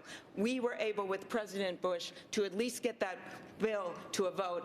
I'm sorry, but Senator Sanders actually opposed that bill, and I worked on it, and if we had gotten that bill done, there would have been a path to citizenship for so many people. Then I worked on the 2013 bill. I'm actually so proud of the work I've done on immigration reform, and you know what? You have not been in the arena doing that work. You've memorized a bunch of talking points and a bunch of things, but I can tell you one thing. What the people of this country want, they want a leader that has the heart for the immigrants of this country, and that is me. You know, maybe leading a diverse city that was facing ruin doesn't sound like the arena to you, I'm used to senators telling mayors that senators are more important than mayors, but this is the arena too. You don't have to be in Washington to matter. You don't have to be on Capitol Hill for your work to be significant. Guys, the arena we are at the is end. We are at the end here. We are Okay. at the end here. Closing I gotta let that statements. one go. We are less than 2 weeks away from a national primary. And I Super wanna ask all of Tuesday. you this Let's simple go. question. There's a very Super good chance none of Tuesday. you are going to have enough delegates to the Democratic National Convention to clinch this nomination. Okay? If that happens, I want all of your opinions on this. Should the person with the most delegates at the end of this primary season be the nominee, even if they are short of a majority? Senator Sanders, I'm going to let you go last here because I know your view on this. So instead, I will start with you, Mayor Bloomberg. Whatever the rules of the Democratic Party are, they should be followed. And if they have a process, which I believe they do, I'm trying to do so this that yes or no to make everybody it else, fast. everybody can. So you want the convention to work its will? Yes. Senator Warren. But a convention working its will means that people have the delegates that are pledged to them, and they keep those delegates until Should the you leading come person? to the convention. All of the people. All righty. Vice President Biden? Play by the rules. Yes or no? Leading person with the delegates, should they Play be by the nominated or not? rules. No, let the process work its way out. Mayor Buttigieg? Not necessarily, not till there's a Senator majority. Klobuchar? Let the process work. Senator Sanders? Well, the process includes 500 superdelegates on the second ballot. So I think that the will of the people should prevail. Yes. Person Thank you, who has guys. the most votes should become the nominee. 5 noes and a yes. That's pretty Done obvious. yet. We're back with more from Las Vegas after a short break. Really? Okay, they're gonna do closing statements. All right, let's turn this down. So yeah, just to comment real quick on that last part. I mean, that was kind of like entrapping Bernie almost, because not a single candidate up there would say that they support the popular delegate scheme unless they themselves were in the lead. So if Bloomberg had the most delegates, which he's not even in the Nevada caucus primary. So, I mean, yeah, I think, correct me if I'm wrong, somebody in the chat, but I'm pretty sure he's supposed to be worked out by Super Tuesday to be in the national elections for all the primaries. But I really mean, Bernie he really seems like he's going to take Super Tuesday too, honestly. I'm not, again, I'm notoriously not very great at these things, but if, just watching how the caucuses have gone so far, Super Tuesday has a lot of states that Bernie has polled well in. Polling is not the same as votes, but in this case, I think Bernie has a good shot at pulling ahead even further on Super Tuesday. And I don't know if Pete will fall behind. Maybe Biden will pick up some stuff along with Warren, but I really do think that Bernie will be. It's not going to be by a large margin, in my opinion. Not any more than the rest of the caucus has been. Which, I mean, granted, some of these have been multiple, like 20, 30 percentage points ahead of each other. But I don't know. I mean, it's hard to say. Like right here, look at this map. Super Tuesday. I mean, jeez, I forget how many delegates it is off the top of my head, but it's got to be, I think it's like 1,000 and something. This almost, if it wasn't such a packed race, this would pretty much come, 1357. It'd come close to deciding this. It's crazy. Crazy. I mean, again, I talked about this last time.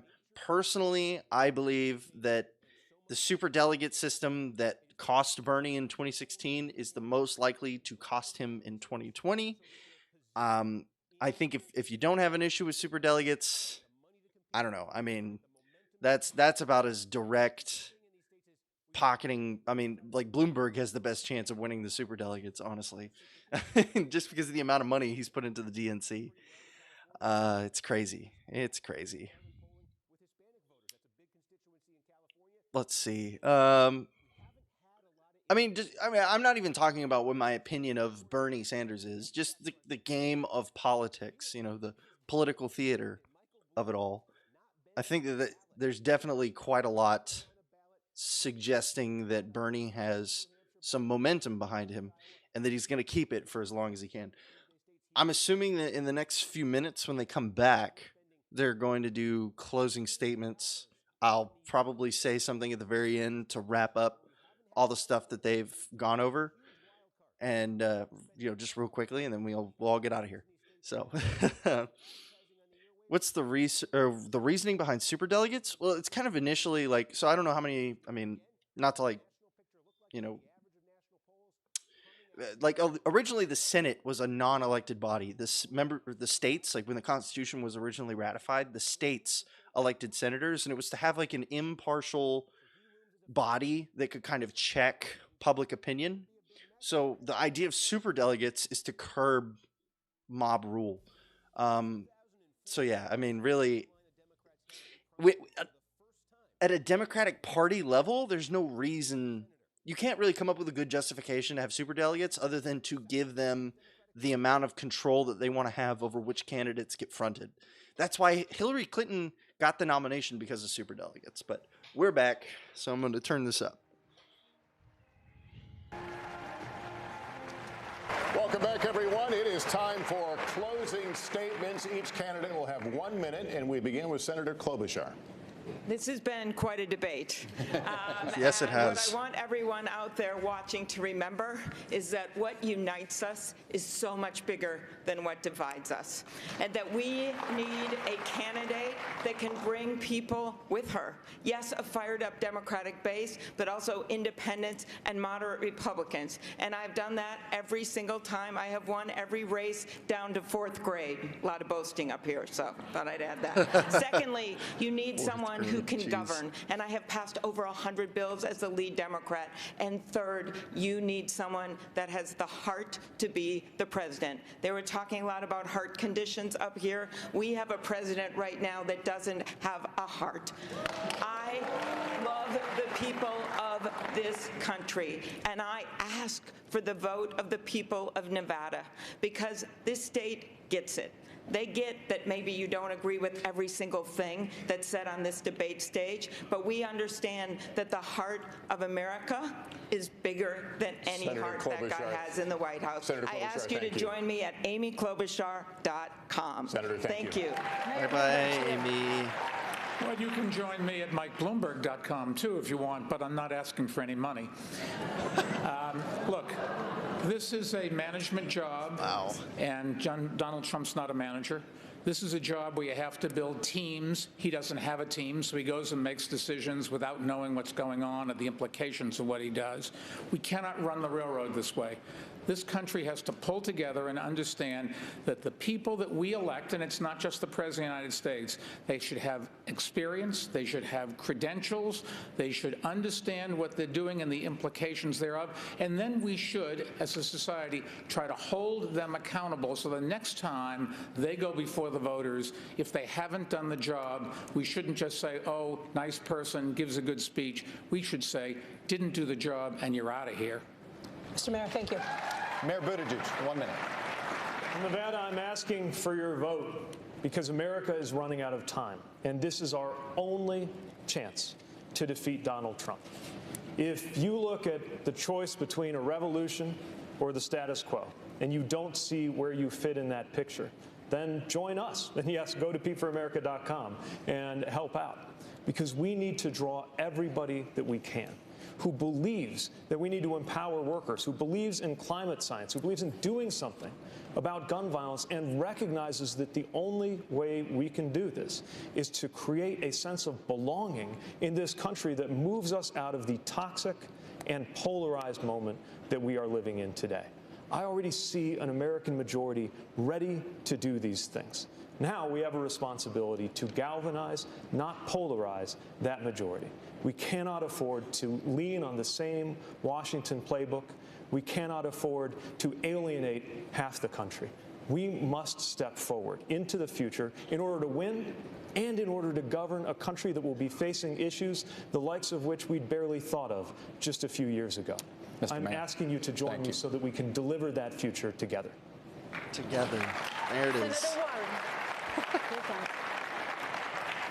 I grew up fighting. I grew up out in Oklahoma, and I learned it probably from my mother. I watched when my daddy had a heart attack and didn't have any money coming in, when our car was lost and when we were on the edge of losing our home. I watched my mother fight to save our family. And I grew up fighting to save our family, my family. I eventually made it through school and spent my life as a teacher. and looking into why it is that so many families across this country are struggling and why it gets worse year after year after year. I, for years, have fought for unions to say the way we're going to restructure this economy is we're going to make it easier to join a union and get more power into unions. To fight for students who have been cut out of opportunity over and over because of the rising cost of an education. Look, for me, I am, of all the people on this stage, I've been a politician the shortest time, but I've been the one out fighting for families the longest time.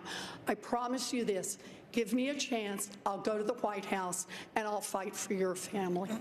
Thank you, Senator. Vice President Biden. I'm running because so many people. Oh no. Every time this happens. Well, not every time, but you know, Biden gets this more than anybody. Just give us a moment. We'll clear the room and let.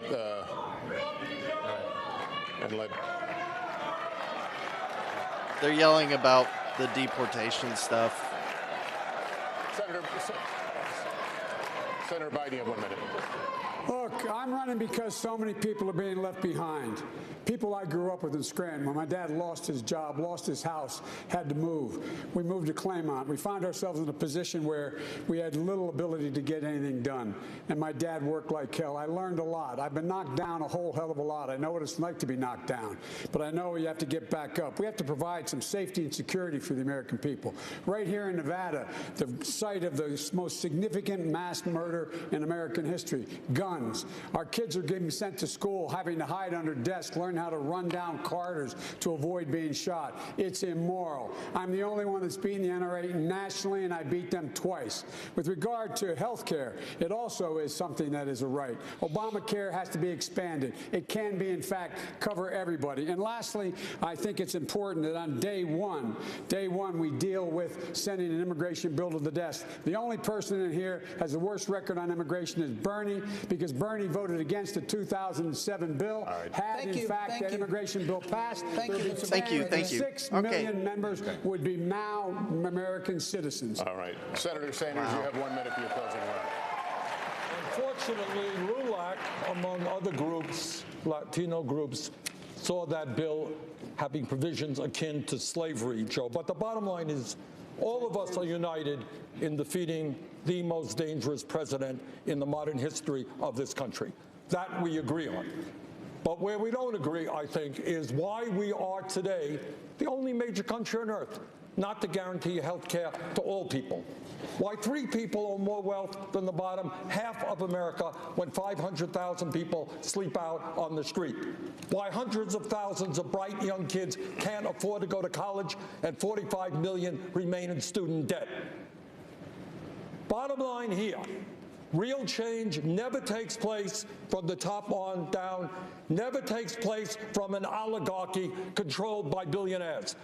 We need to mobilize millions of people to stand up for justice. That's our campaign. Join us at BernieSanders.com. Thank you. Senator, thank you. Folks, thank you. That's it. That concludes tonight's debate. Okay. All right. Cool beans. All right, that's over with. Wow, it never feels like it's gonna be that long until it's, you know, you look and it's 10 o'clock. I'm Central, by the way. But while I have you guys here, real quick, let's talk about who won the debate. But before that, if you haven't yet, think about subscribing, liking the Facebook page, something like that. Checking out some of my content. I do a lot of stuff on voluntarism. I'm a political philosophy kind of guy. So if you're interested in learning some things or hearing a third perspective, consider checking it out or not. It's up to you. But yeah, so who won? So none of this is an endorsement of any of these candidates. I want to make that very clear. I'm just going to talk about who did good in the debate, who did bad, who's coming out of this better than they did before, predictions going into Super Tuesday, because that's what I really think all of this is building up to Super Tuesday. First person, we'll just get this out of the way. Bloomberg got crushed. Anybody who thought that he wasn't going to get crushed hasn't been paying attention. I think the writing was on the walls for I mean, the last few weeks, honestly. But I mean, ever since everything came out about his stop and frisk, I mean, geez, it's just been an absolute nightmare over there. I would not want to be in Camp Bloomberg right now. Let me just put it that way. Yeah, it's. I mean, I wasn't a fan of him before, but I'm gonna bring this up. If you've been here this whole time, thanks again for sticking around. But when that coordinated attack in the beginning, that first, really, I think it was the first quarter, when all of the other candidates piled on Bloomberg, it was just the perfect layering of just laying the trap, and then they finally hit him with trying to get him to release those NDAs on live television. Oh my Lord. Like that is peak politics right there. That is probably one of the best political maneuvers I've ever seen in a debate. So good. I've watched a ton of these over the years. That is probably the best one I've ever seen. Fantastic work. If they were trying to kill Bloomberg's campaign, that was their best shot. So if this doesn't do it, they're going to have to fight a normal campaign with him. What I will say is Bernie had a great showing as far as really firing himself up. I think he's finally adapted to the criticism that he's been very lax, very mellow. I mean, if you've heard him talk in like podcasts, he's a very, very chill, mellow guy, but he was really bringing the fire, especially in the beginning. He was getting really heated, but I think people like to see that. So I'm going to say Bernie comes out of this looking better than he did before. He received quite a few attacks.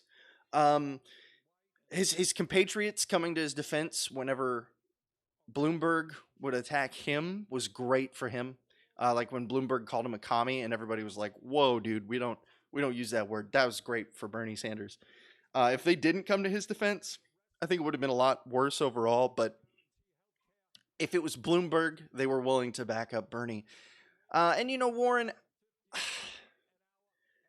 I think Warren had a lot of great moments. I think she's usually just talks about policies and is very boring. And let's be honest, these things, you sit down and you watch these, you want to watch some sick burns. You want to watch people throw some jabs, because this isn't an analytical debate. This is not a collegiate debate where you sit down and everybody's going through their points.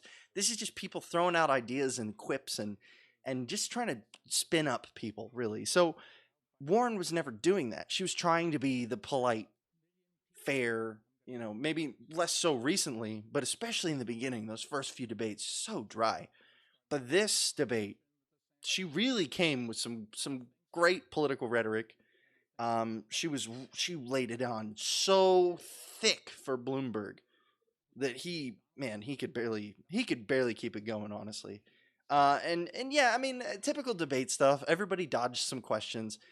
Amy was also someone who I think really did not do good on this debate. Pete was hitting her over the head constantly, because I think Pete sees her as competition for that centrist spot, especially with Biden polling particularly poorly in the last two primaries. I think it'll be really interesting to see how Nevada polls for Biden, but I mean, until Super Tuesday, we're not really going to know how well he's going to do in the South, which is South Carolina, but Super Tuesday is going to have a better representation of that. So, yeah, I mean, and Pete, I think Pete's kind of like a neutral. I don't really think he said anything that would change anyone's minds.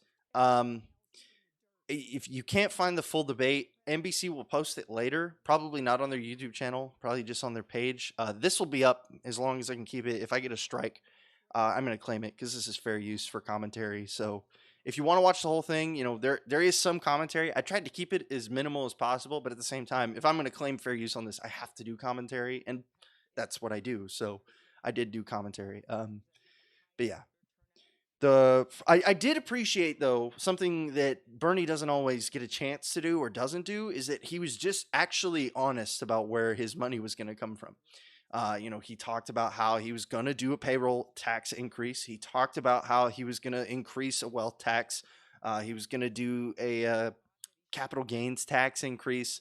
I mean, those are the kind of things that, I mean, I haven't really got a chance to hear Bernie actually say those things. So again, I mean, it doesn't really change my opinions of Bernie, but it is nice to just hear him say it. You know, I mean, now people can't say like, oh, well, you're just dancing around the fact that you're going to have to raise taxes. Yeah, I mean, he's going to have to raise taxes. That's just part of it. So, yeah, really, I think that's really all I've got. Bloomberg, definitely a loser. Amy Klobuchar is 100% a loser. Biden, I think he's probably neutral. It's not going to really hurt him either way. He got some flack, but really all the focus was on Bloomberg this time. Same thing with Pete. And I think Biden, or in order, I think Warren and Bernie came out the best in this. Bloomberg definitely lost the most. Bernie, though, I think probably had the best showing he's had in a while. Again, not perfect. None of the candidates were perfect. There is no rock star candidate, really. I just think that Bernie did what he needed to do. So, yeah. It just is what it is. So, why was this not on YouTube? The reason that NBC doesn't broadcast to YouTube is that if they broadcast to their own page, they get their own clicks, their own analytics, and their own advertising money. So they don't have to go through YouTube as a mediator. But what do you think on how Pete performed? Well, okay, I'll just kind of go back over it again. I think he was pretty neutral. I don't think he said anything that's gonna really change anybody's mind about him. He pretty much did the same thing about how he's the middle ground. He's the one who's gonna bring everybody together. How we need to all come around the campfire and hold hands and sing Kumbaya and all that stuff. And you know, that's Pete's message. That is what Pete has put himself into being. He's the nice gay guy, and that's fine. 100%. Everybody's got their own niche. Sorry. And yeah, so I think he's neutral in this. I'll be very interested to see how he polls on Super Tuesday. He's blown my expectations out of the water for the last caucuses. So going into Super Tuesday, I think is a big thing to watch out for. Will I vote for Pete? I don't see myself voting for any of these people, nor Donald Trump. So I don't know. I've got some thinking to do. I don't know. I'm a voluntarist, so I talked about this a little bit before. And I guess, you know, honestly, I'm out of things to say, so I'm not going to hold you guys any longer. There's no point. But if you guys want, subscribe, look at the Facebook page, like it. We have a community group. You can come and join and stuff like that. I have a catalog of podcasts that I do under the Liberty After Dark name. If you want to listen to someone talk about some voluntarist political philosophy, it's primarily focused on nonviolence and the de-escalation of monopolized violence politically. So it's definitely radical for a lot of people. But if you think it's interesting, then yeah. Do I do these often? I haven't done these in a while. I may do after Super Tuesday, but probably not anymore. I think there's one in between then. I probably won't do that one. But I definitely want to look for Super Tuesday. We might be doing some stuff towards the end of that. So again, if you want to know, sometimes I'll throw stuff on the Facebook page. Just go there, give it a like. That's all you got to do. Or subscribe here. You'll see when I go live. Yeah, but I think that's it. Yeah, cool. So it's great having you guys out. If you guys want to say anything else or have a topic you guys want to talk about, you can drop it in the comments of this video or send me a message on Facebook or something like that. So you guys take it easy. Thanks.